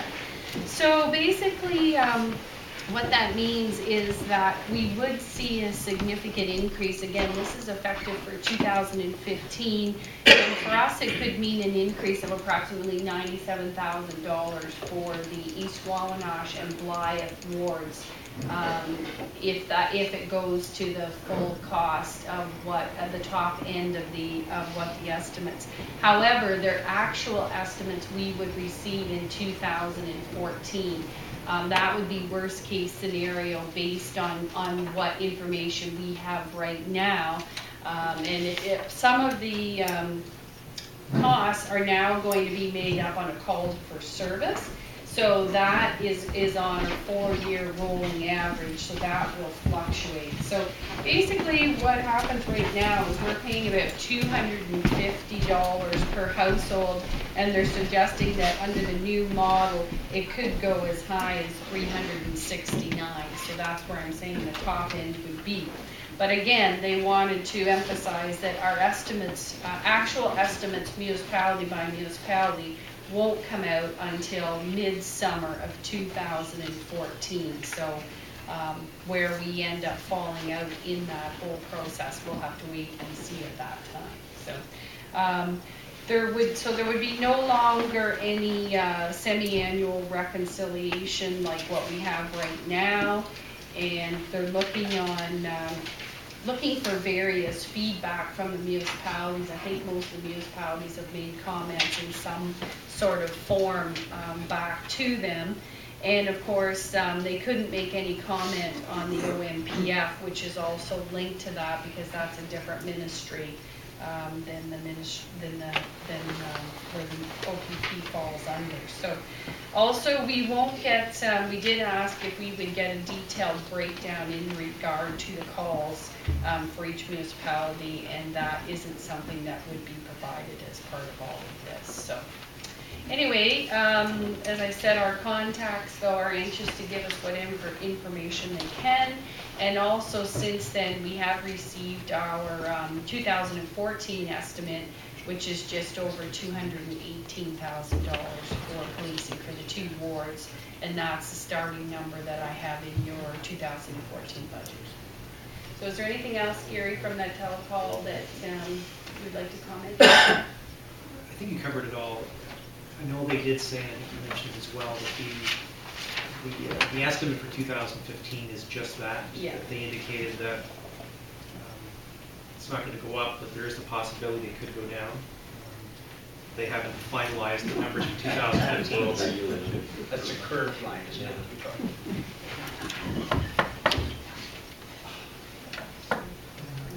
I didn't quite understand that one, Gary, because if I look at this and you're talking 69,000, that's about a 2% increase for East Wawanosh and Blythe for policing coverage compared to what they're telling us, and you're hoping it's going to go the other way and go down. Is that what I just heard? I think you said 69,000. In fact, the number is 90. No. So that's closer to 2.5% then. increase for East Wawanosh and Blythe policing. Possibility. Yeah. And this is why all the letters that we see here and at the last council meeting are going into, is it the Solicitor General saying, guys, this is a little bit ridiculous? Should we be sending a letter saying we're very concerned about the fact our taxes may be going up 2.5% to 3% if this follows through? Is that the question I'm asking to council? And I'm not in East Wawanosh or Blythe, but I think I would be asking that question. Matter your North Huron Council. Exactly, it's costing us money.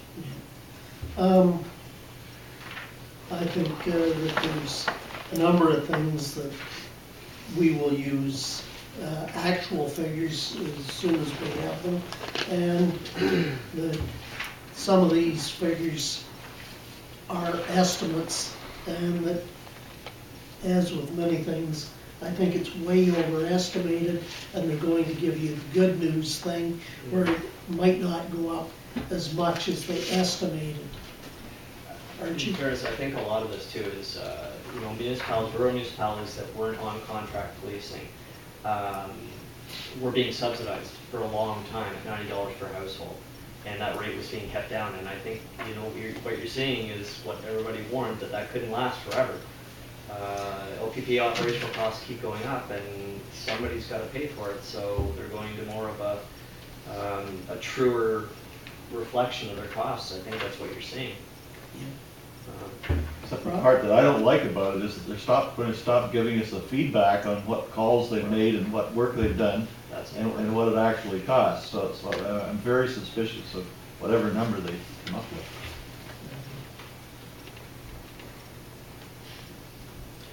I think, there's some resolutions that are going to package for later on this evening, not to delay anything, but I do think that what Councillor Bodden says is an important part. I know at our own Police Services Board, we see occurrence reports quarterly. We know exactly what's going on in the Wingham Ward for occurrences, and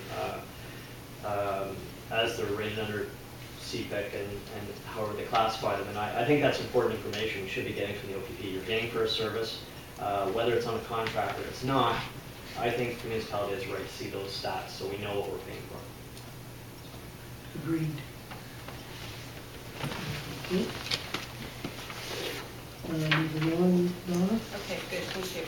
And just to further Councillor McGowan's comments on that, I do agree that anytime that we can provide feedback on that, they said at this point that that isn't their plan, but if everyone keeps asking for that type of detail, possibly as we work through the process, it certainly doesn't hurt to ask for it, and it may be considered. So it's certainly information that you're looking for.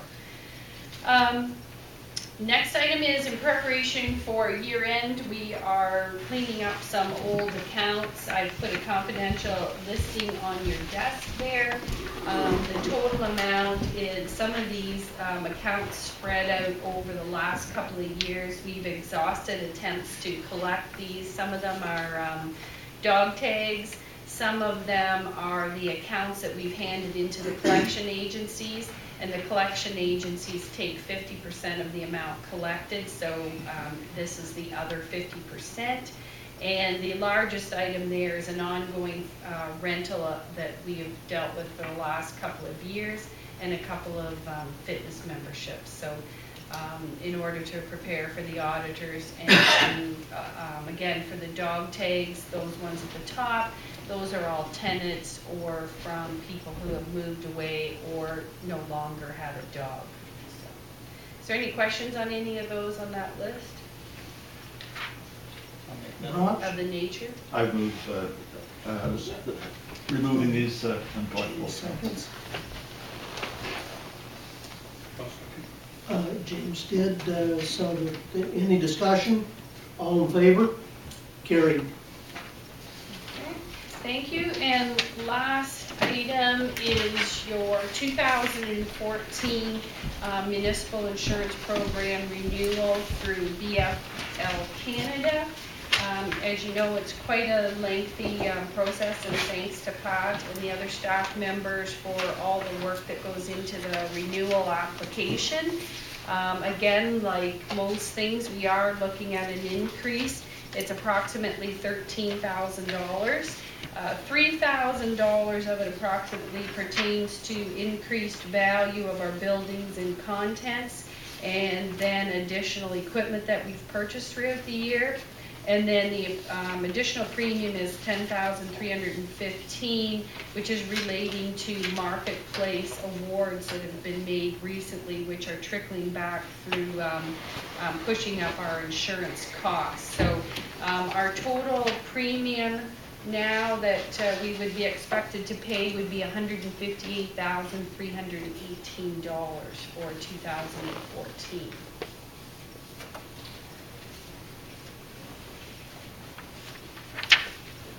So we have to have a motion to accept the renewal package as provided for the year 2014. Bernie Moody. Seconder, Dave Breach.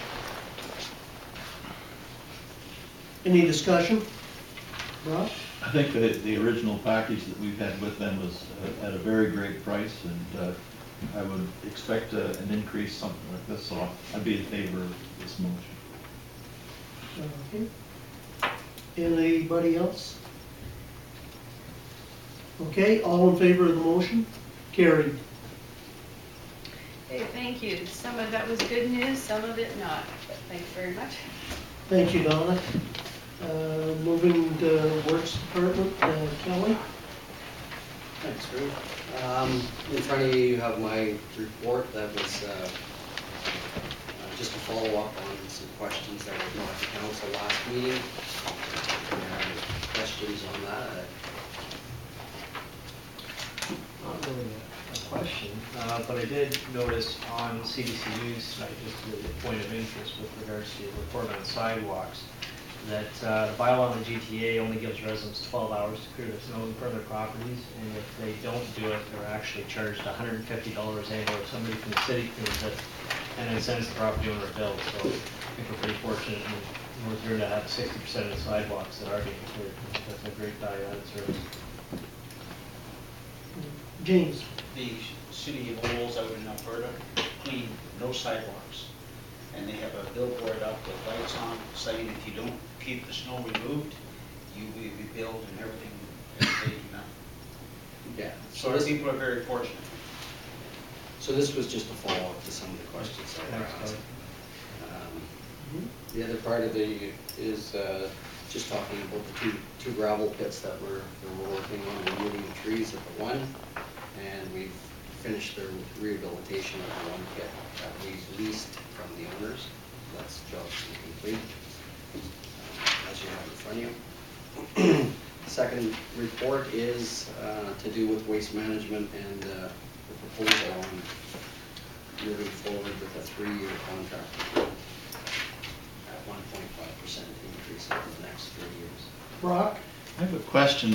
Do we have any information comparing waste management's recycling practices? And we're hearing so much about BRE in terms of their modern methods of sorting and treating things. I'm just wondering, do we have any way of comparing what happens to our waste as compared to if we had a contract with BRE? I can't give you that information. Yeah, I just can report back to you. Question that we should consider.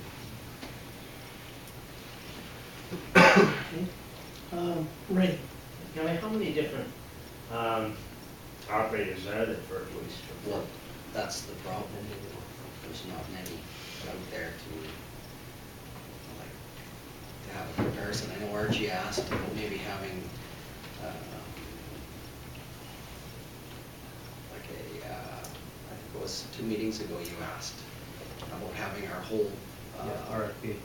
Yeah, waste management, or how we deal with our waste and our recycling as a recommendation from. So. To my knowledge, Blue Water Recycling and Waste Management are the only ones that are in this area that it wouldn't prohibit by the mileage. So it's a choice of two. Barney? We ever, and I brought this up, if we ever thought, have we ever looked into our town guys doing this job? I mean, it's just. That again would fall under the, I can't remember what Mr. McGowan said, so I wasn't sure. well, it just wanted to have like a study done on the whole package, right, Yeah. on our recycling. Kind of as a well. strategic plan for waste Yeah. management. Because I believe there's a recycling plant over in this one now, and I'm not familiar with this end of the world, but we could drive it over there and we could have our guys pick it up. Surely we could save some money as paying somebody to come all the way from Mount Forest in that big truck, and there must be some, and it would have to be decent savings to the test, but I would be true, again, I would say I'd be truly interested to find out what the savings would be on that. I would, you know, I think we looked at this a number of years ago at contracting of snow removal, and I think as some point out, our departments, we have enough departments as they are. You know, I don't think this is an area that we want to start delving into and all the issues that are involved with waste management, not just the capital costs, but also the MOE issues and MOL issues and everything else. I think that, you know, our best bang is probably finding the best contract we can through the suppliers that are available. No, this is just for curbside. Yes. Both recycling and waste pickup. We still have another, as you can see in the package that I gave you, there's still another component that there's going to be some savings on that. Some substantial savings, actually.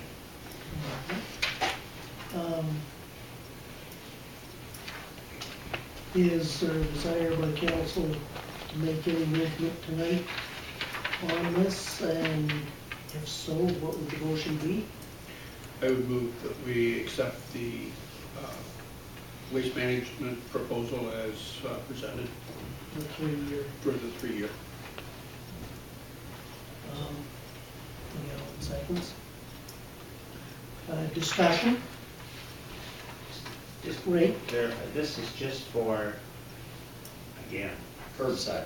it's just for curbside. So then, we have another contract. You know, we don't have a contract with them. We have an agreement, like, it's not a contract, it's not a Okay, signed so it's contract just an like this. agreement. Now, when will it come up, Kelly? It's an open It end. could come up anytime after you do a study. Yeah. No, I don't have to do the study for Or, that. no, but, There'll be some recommendations Yeah. that come to council Right. on the second component. Could you specify what that component is? What Well, what it's comes the under that? recycling bins out at the landfill site that we currently have right now with waste management, 2 in Blythe. E-waste? E-waste is another. It's different. Yeah, It's it's different. not through waste management.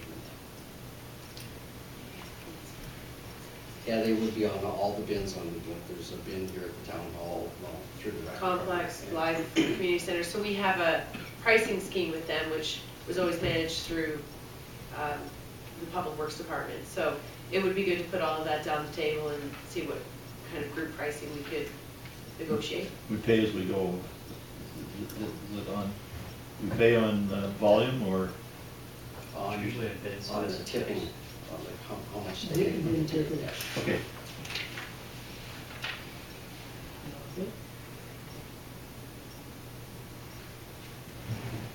No other questions? All in favor of the motion? Carried. Thank you, Kelly.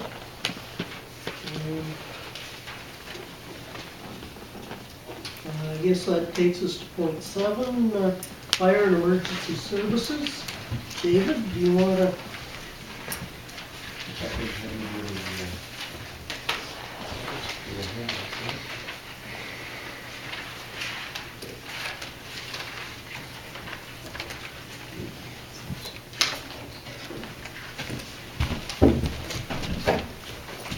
And I've asked Deputy Chief Krieger to join me for this evening as well, just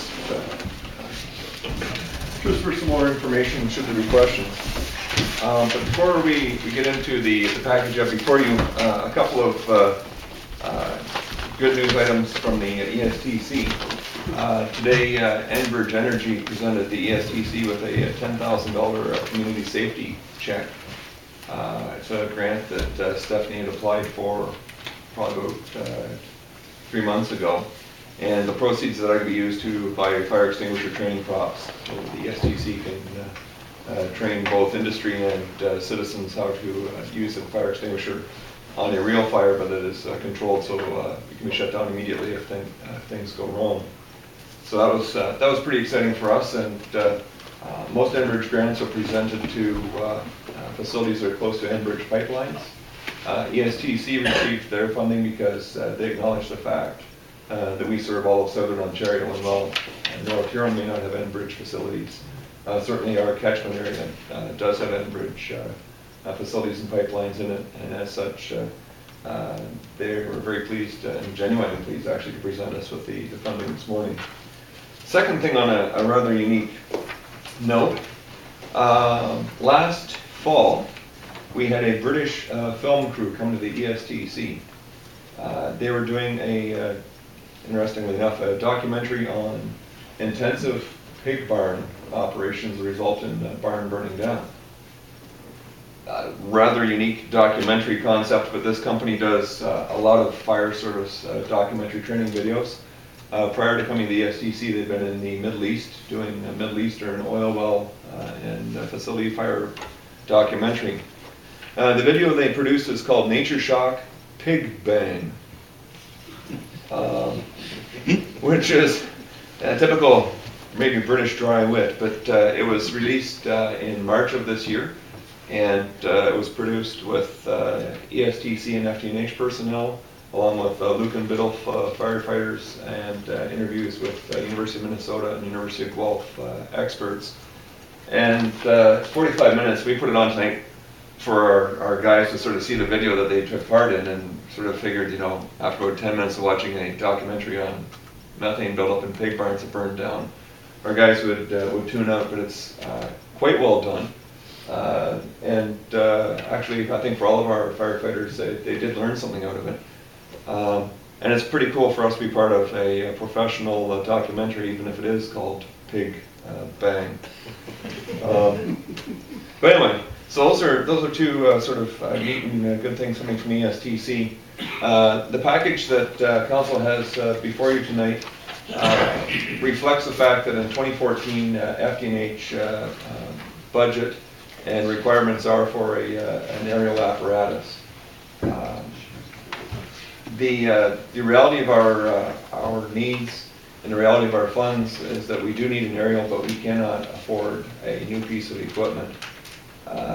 Minimum price for a new apparatus would meet our needs to be $750,000 to $800,000. You can take the price up to $1.3 to $1.4 million for a truck.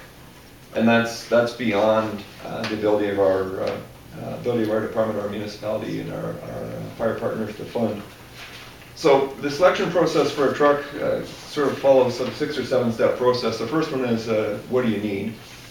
Second one is how do you fund it, or do you have the funds to get what you need? Third step is figure out what the equipment is that would meet the needs. Fourth one is find a supplier.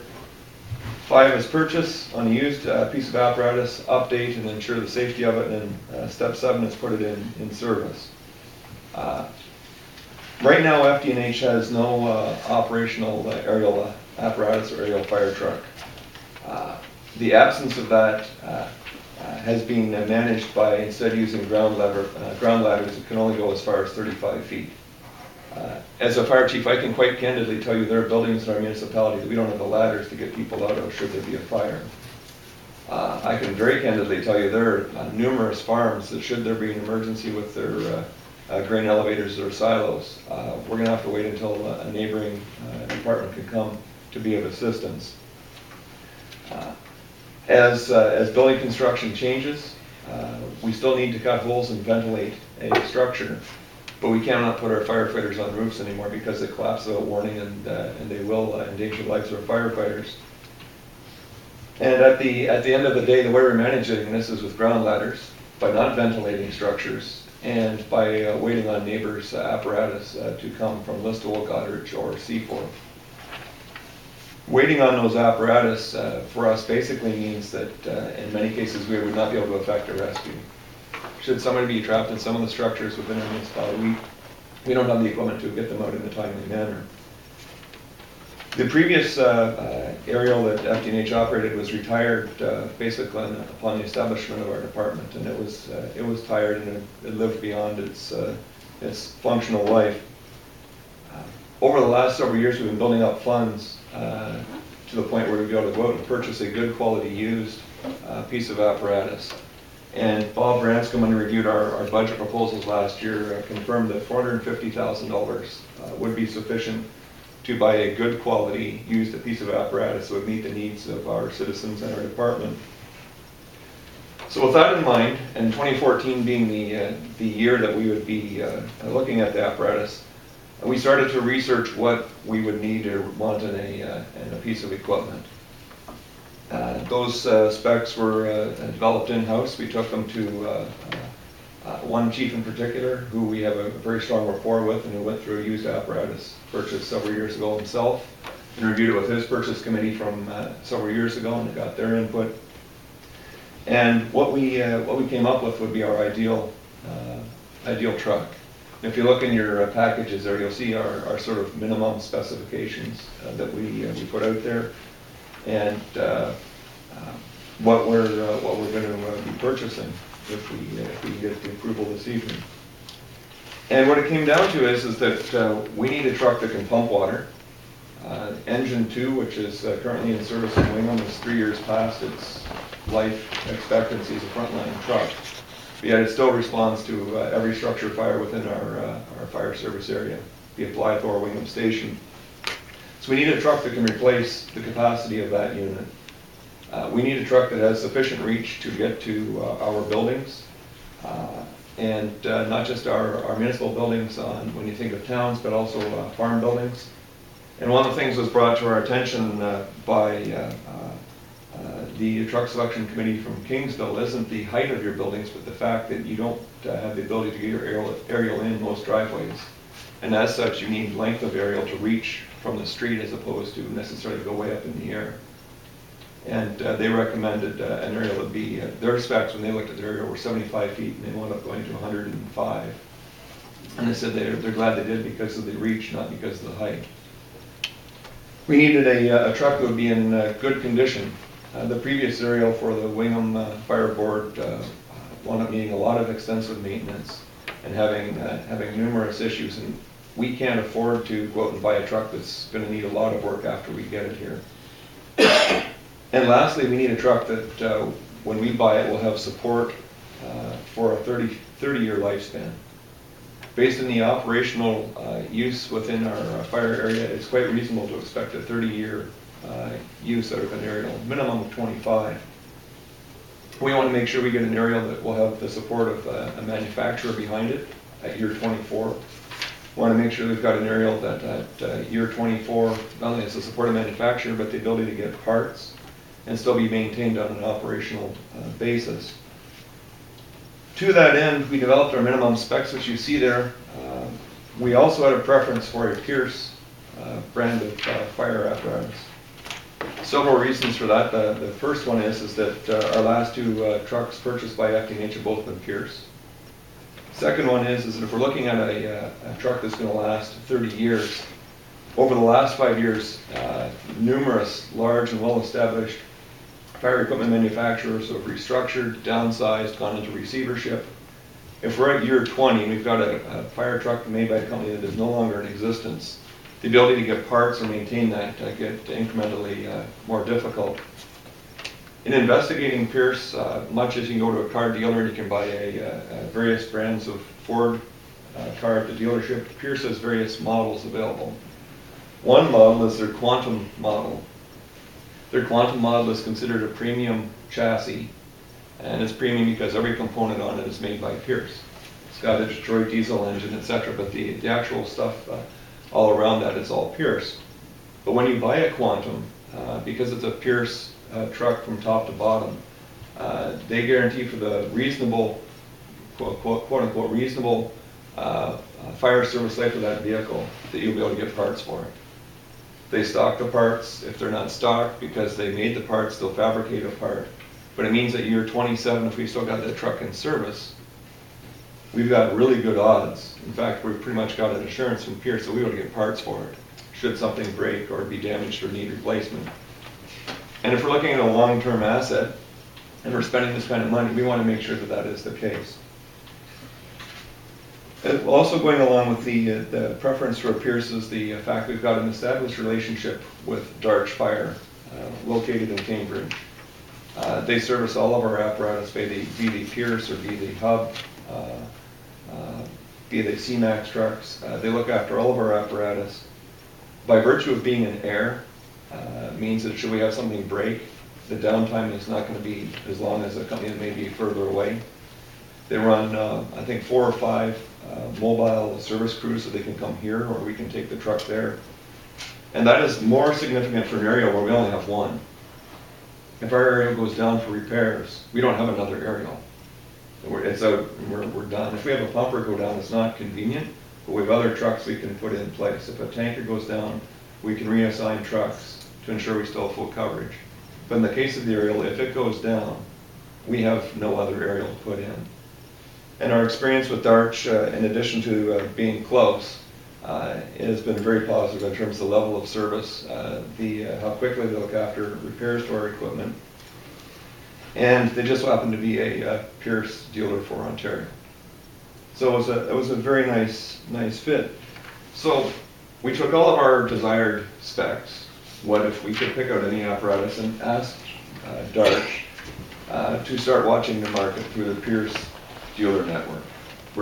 It's not like we need a truck January 1st. Take your time. When you find a truck you think would meet our needs, that is a reasonable or really good price, let us know. About a week ago, they notified us that a Pierce dealer in Florida had a used truck traded in exchange for a new one from the Cape Canaveral Volunteer Fire Department. Cape Canaveral being where you catch your Disney cruise, and from their training tower they used to watch space shuttle launches. So some of you may be familiar with the geography. And this truck, although it's 12 years old, had very few miles on it. Because it was in Florida, and the way they maintained it was in excellent condition, and the Pierce dealer in Florida verified that.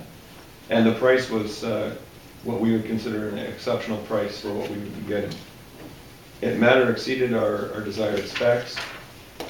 And as with any fire truck, part of the purchasing a fire truck new or used is that the purchasers would go and do an inspection. So we went with Darch, a representative from Darch, and did an inspection on this truck last week. And besides the photos, besides the information we got from Darch and from the sale listing, the truck truly did exceed our expectations. First thing, as Chad alluded to, if you want to know how the truck is maintained, have a look at the fire station and how everything else is that's there. We went to Cape Canaveral Volunteer Fire Department, and I would eat off their floor. Truly, it's the place is great. 2 of their firefighters spent 2 hours with us, not on a sales pitch, just telling us about the truck. And as it turns out, Cape Canaveral and Port Canaveral is the second busiest passenger port in the United States. And they got given the U.S. federal government money just to go out and buy a new aerial. There was no mechanical, there was no operational need. Homeland Security gave them funding. The station where this is at is about 1 kilometer from the passenger boat terminal. At the same time, they also got funding for a fireboat. And the operators make no bones about it that in their opinion, the truck that they have now isn't as good as the one that we'd be looking at purchasing. They gave us a full demonstration of it. Operationally, the truck is very tight. Darch Fire, quote unquote, said this truck is a very good deal. It's got everything we would want. And within our funding, we are able to bring that truck to air, which is where Darch is out of. They're able to bring it up to the latest standards and expectations of a fire apparatus. Do everything to the truck, so basically when it would arrive at our station, it would be like a brand new truck. It's going to have 29,000, 30,000 miles on it, but everything on it will be up to the current spec. Everything will have been safety tested, replaced, refurbished if needed, and we're good to go. As a fire chief, having a reliable aerial in our fleet is a big win. having a reliable aerial at a good price in our fleet that's going to have a long life ahead of it is a huge win. But the thing that really sort of nailed all of this stuff, you can talk about the truck, you can talk about the cleanliness of the fire department, the price. The Cape Canaveral Volunteer Fire Department expects that aerial from the time it arrives till it's fully deployed to be 2 minutes. Because the aerial can rotate, extend, and elevate simultaneously. They can get it down to 1 minute and 30 to 1 minute and 45 seconds. If we have a structure where somebody really has their life in danger, there is no way, even at a second story building, that we could get our ladder deployed to get them out in 2 minutes. It's just not doable. Let alone a third floor building where there's no way our ladders would reach them, or a farm silo or elevator where that'd be the case. And we can talk about all of the various and assorted things, but at the end of the day, when they started talking 2 minutes, and they deployed it for us, when you start talking 2 minutes from arrival till you've got the ladder up and can effect a rescue, that's a huge win for our citizens. That's a huge win for the people that we provide protection services to. Upon our return, we asked Darch Fire, along with our list, to make a complete list of what it would take to get this truck up to contemporary specs, to like new status, and be ready for in-service, along with required training for our firefighters. And at the same time, out of curiosity, I wanted to know what a replacement, if we were to go out and buy that truck today, what would it cost North Huron, what would it cost FD&H to purchase that truck?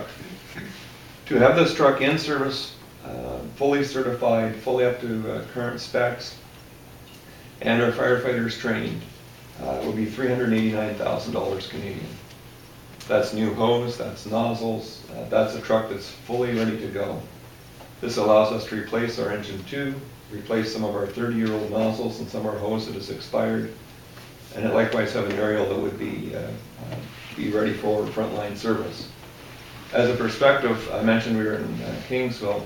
Kingsville just purchased a new pumper and they paid $365,000 for a pumper. We're looking at $389,000 for an aerial that's going to be like new. The other part that I thought was interesting, and in my email to Donna I put a wow, is that because of our relationship with Darch Fire, they don't want any deposit. There's no money due up front. This truck will be ready for service 18 weeks after it arrives in air, and there's no money due until it is delivered to us to our satisfaction. From a budgeting standpoint, that means that we're not affecting our 2013 budget. It means we've got that much more time in our capital reserves, and at the end of the day, this falls underneath our targeted purchase price. We are excited by this opportunity for ourselves and for our community, because we think it's the right choice. It's a great value truck that exceeds our expectations and our desired specs. And to answer the question, what it would take to replace this truck?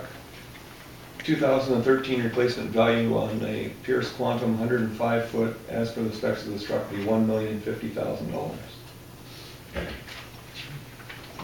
$389,000 for a truck that's virtually new versus $1,050,000 is a number that gives me peace that yes, we really are getting a good value for a dollar. So you have our report before you.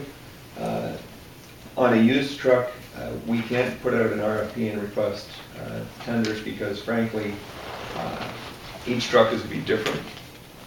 Each truck is, we found 4 identical Pierces and they all sold within 10 days. They were 6 years newer and had 4 times the mileage and sold for about $120,000 more a piece. But we can't do a tender process or an RFP process because you don't know when these trucks come up. This truck right now has another fire service that is wanting to purchase it. If we do not take it, another fire department is wanting to come and purchase this truck because it's a good value. In a process such as an RFP, we will lose that opportunity because the Pierce dealer in Florida wants to sell this truck and get their money back out of it. And at the end of the day, when we look at this truck for $389,000 versus $1,050,000 for a new one, we think it's a good value. So with that, you've got the report there. My apologies for just getting it to you this evening.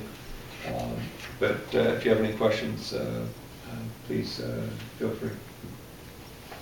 I think there's some winterizing needed to Yes, be done as well. Yeah, this truck doesn't have any winterized equipment on it, so it doesn't have a heater or anything like that. So that's included in the quote to make it Canadian proof. James? What is the total length of the truck? 42 feet. The rear axles are steering axles, and they can do a 360-degree turn. By coffee culture, they can turn in the intersection and do a 360. It turns tighter than our pumpers. Yeah. Yeah, it's pretty wild. It will also drive diagonal if you want to drive it diagonally, which is a parade favorite. So just to be very clear on two things. One, we have this money in the budget. That's correct. And number two, this truck was budgeted for this time slot. We're not buying something 5 years ahead. Very important. No. Right? This is your long-term range. All our consumers, all our contracts understand this is coming down the line. There's no surprises. No, that is correct. This is in our 2014 capital plan. Thank you. Just as a point of information, because you're talking about a replacement plan, our target for pumpers is a 20-year replacement cycle. Engine 2 is at 23 years. So yeah, we're due.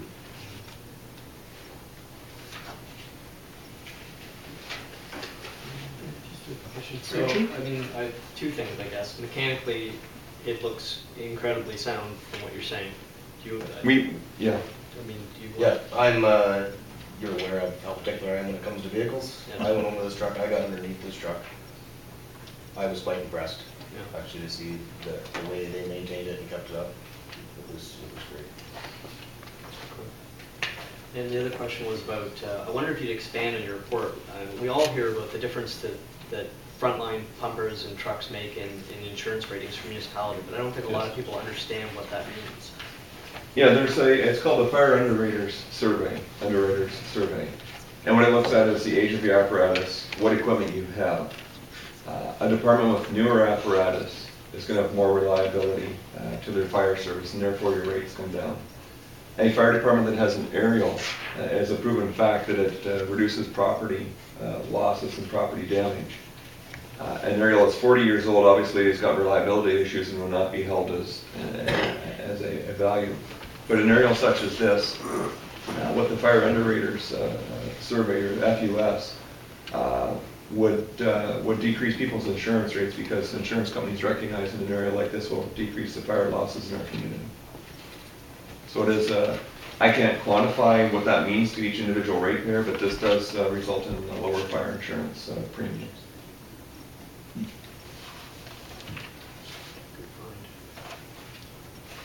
So then, Your Worship, I would, so we will be using the negotiated method under our procurement bylaw then? And I'll defer to Gary and Don in terms of how we go through the procurement process. We'll be following that section of our procurement bylaw that allows us to negotiate, to use the negotiated method rather than the tendering method? That's correct. We've formulated a draft motion for council's consideration. Okay. We hear that? Yes.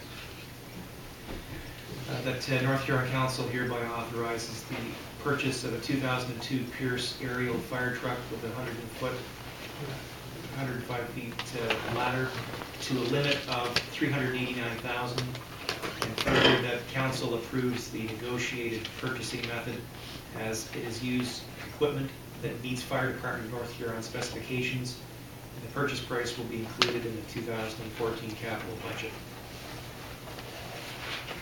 Can I have a question? What was the number again you quoted, Gary? To a limit of $389,000. Okay, will that cover plus applicable taxes? No, taxes are on top of that. Right, so you might want to adjust your motion, just to cover yourself.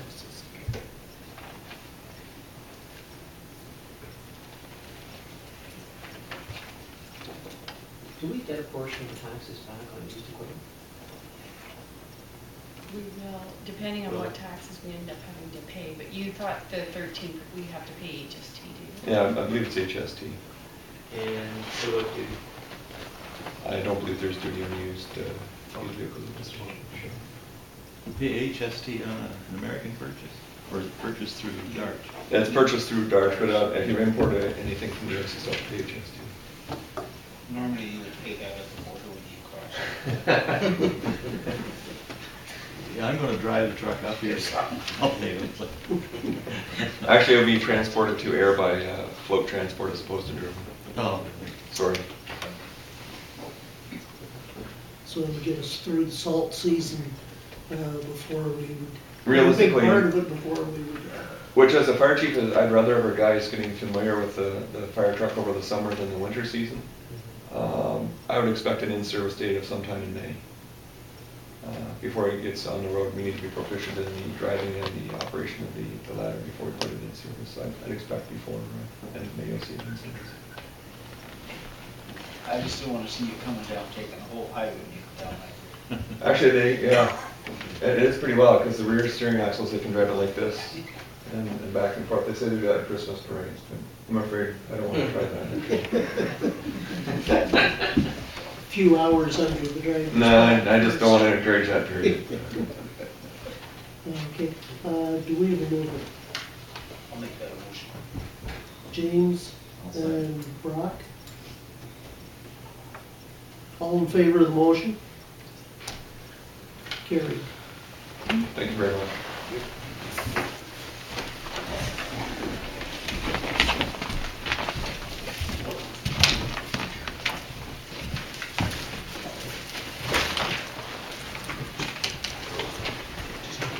Okay, Just one question, you said 18 weeks? 18 weeks from the time it arrives in air.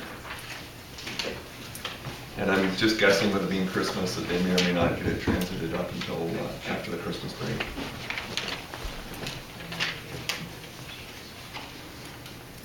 Okay, moving forward to council information. Whichever topics you want to give more attention to. Number 12, on the Autism Ontario, I think this is a very important area that needs a lot of attention and creates a tremendous problem for families that have children with that difficulty, and I think we should do what we can to publicize that by declaring an awareness day for April 2nd, 2014. You are moving, Councilor McGowan is seconding. I agree on that with the education system and one thing or another, whatever can be done to work through it, that it's money well spent. I'll say save a child. Any further discussion? All in favor of the motion? Carried.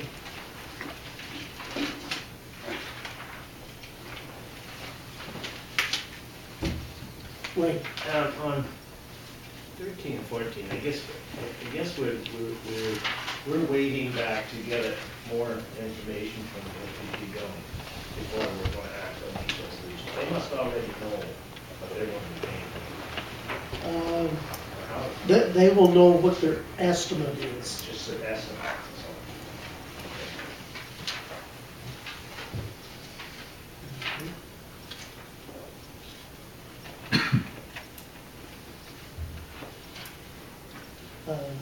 Kathy, have you read through the number 7 Ministry of Education new legislation?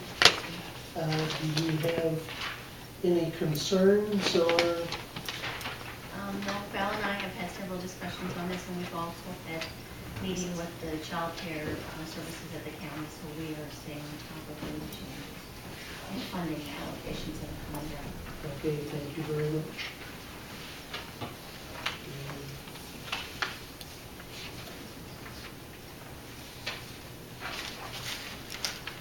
Right. And accounts, page 12, Phil Van Manen, and proposal of airport, $95,520. Donna or Pat? Just getting there. Page 12.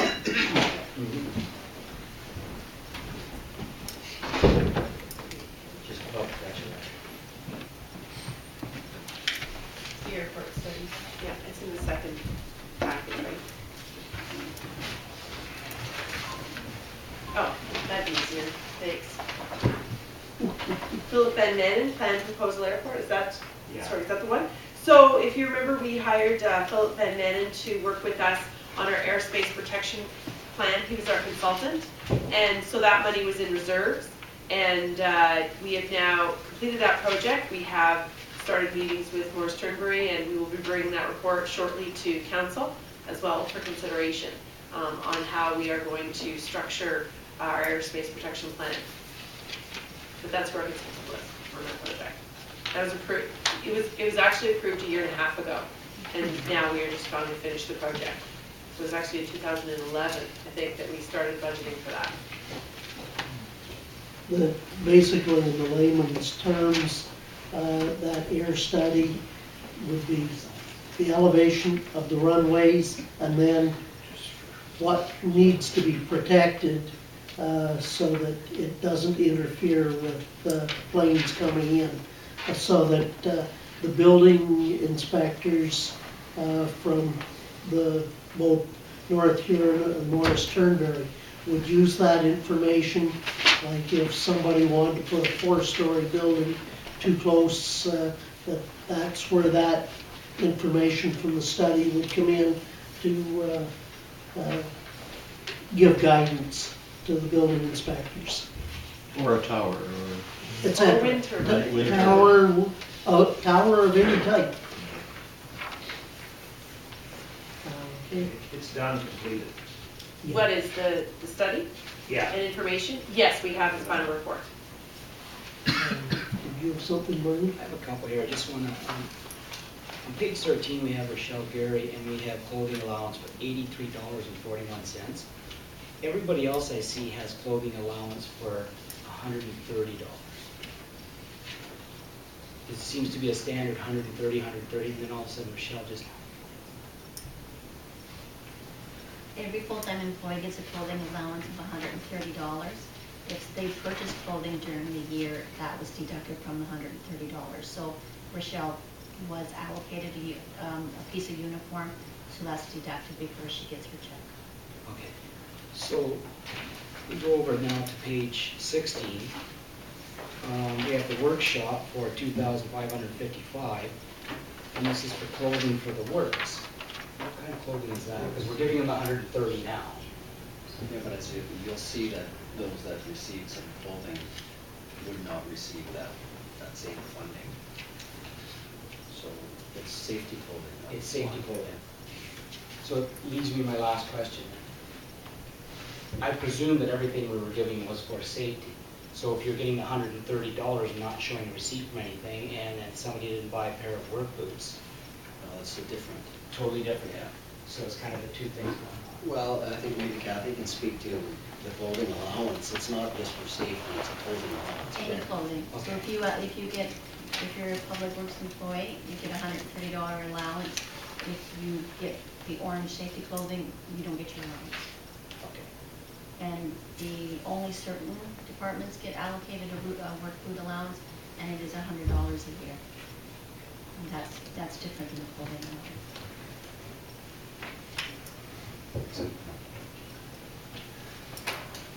Any other points, questions, or comments?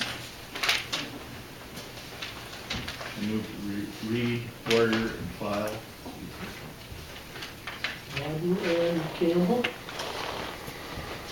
All in favor? Carried.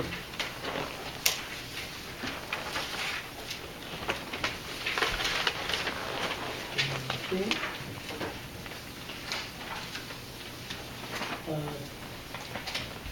Brock, that includes the correspondence? Yes. Okay. Okay. The committee reports, so there's, first is Wayne BIA. Anything extra or any questions of the report? Okay.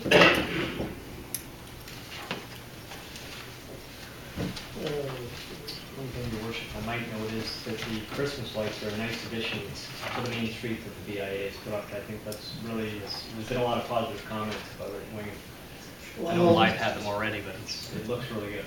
Coming into town, it really looked good tonight. And the uniform white, just set things off.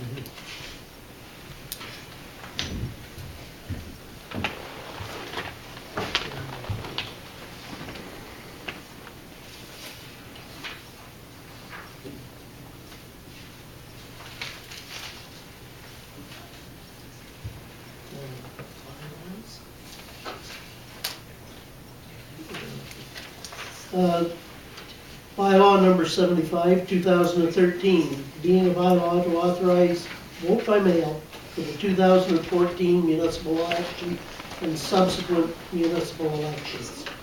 First, second, and third. Gordon and Leach. All in favor? Carried. Bylaw number 76, 2013, being a bylaw to authorize the reading clerk to execute and affix the corporate seal to authorize the agreement with the municipality of Morris Turnberry to share services for fire education and fire prevention. First, second, and third. Campbell and Callahan. Question? The one concern or question I had about this with regard to the sharing of services between the two fire prevention officers is the coverage for WSIB, Your Worship. I wonder if the clerk could speak to that, how that will work. David, I think you want Well, the intent of this is obviously to exchange services. So, Fire Prevention Officer Egan and Community Safety Officer Marshall remain under the employment of their employer while they're doing this. I think if you start to get into them becoming, Safety Officer Marshall becoming a North Huron employee, or FPO Egan becoming a Morris Turnberry employee, it becomes unnecessarily complicated. So as such, while they're doing their work, they're still under our pay and benefits and WSIB coverage. And I would just wonder, and that's fine, I just wonder if we could sort of ingrain something in the bylaw to that effect, so it's very clear to all the parties who's covering when, just to cover ourselves. You know, it's just a bullet point to cover that this is how this will be handled, just should there ever be a claim. Well, basically, just what you're saying is that Morris Turnberry would ensure that their safety officer has WSIB coverage when he's working for North And Huron. ours, vice versa. Okay. Just some kind of a statement like that.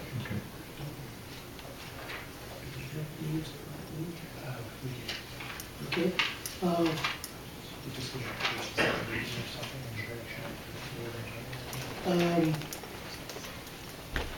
Question, Councillor McGowan, just first and second and bring it back?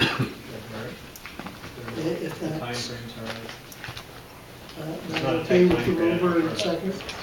Okay, so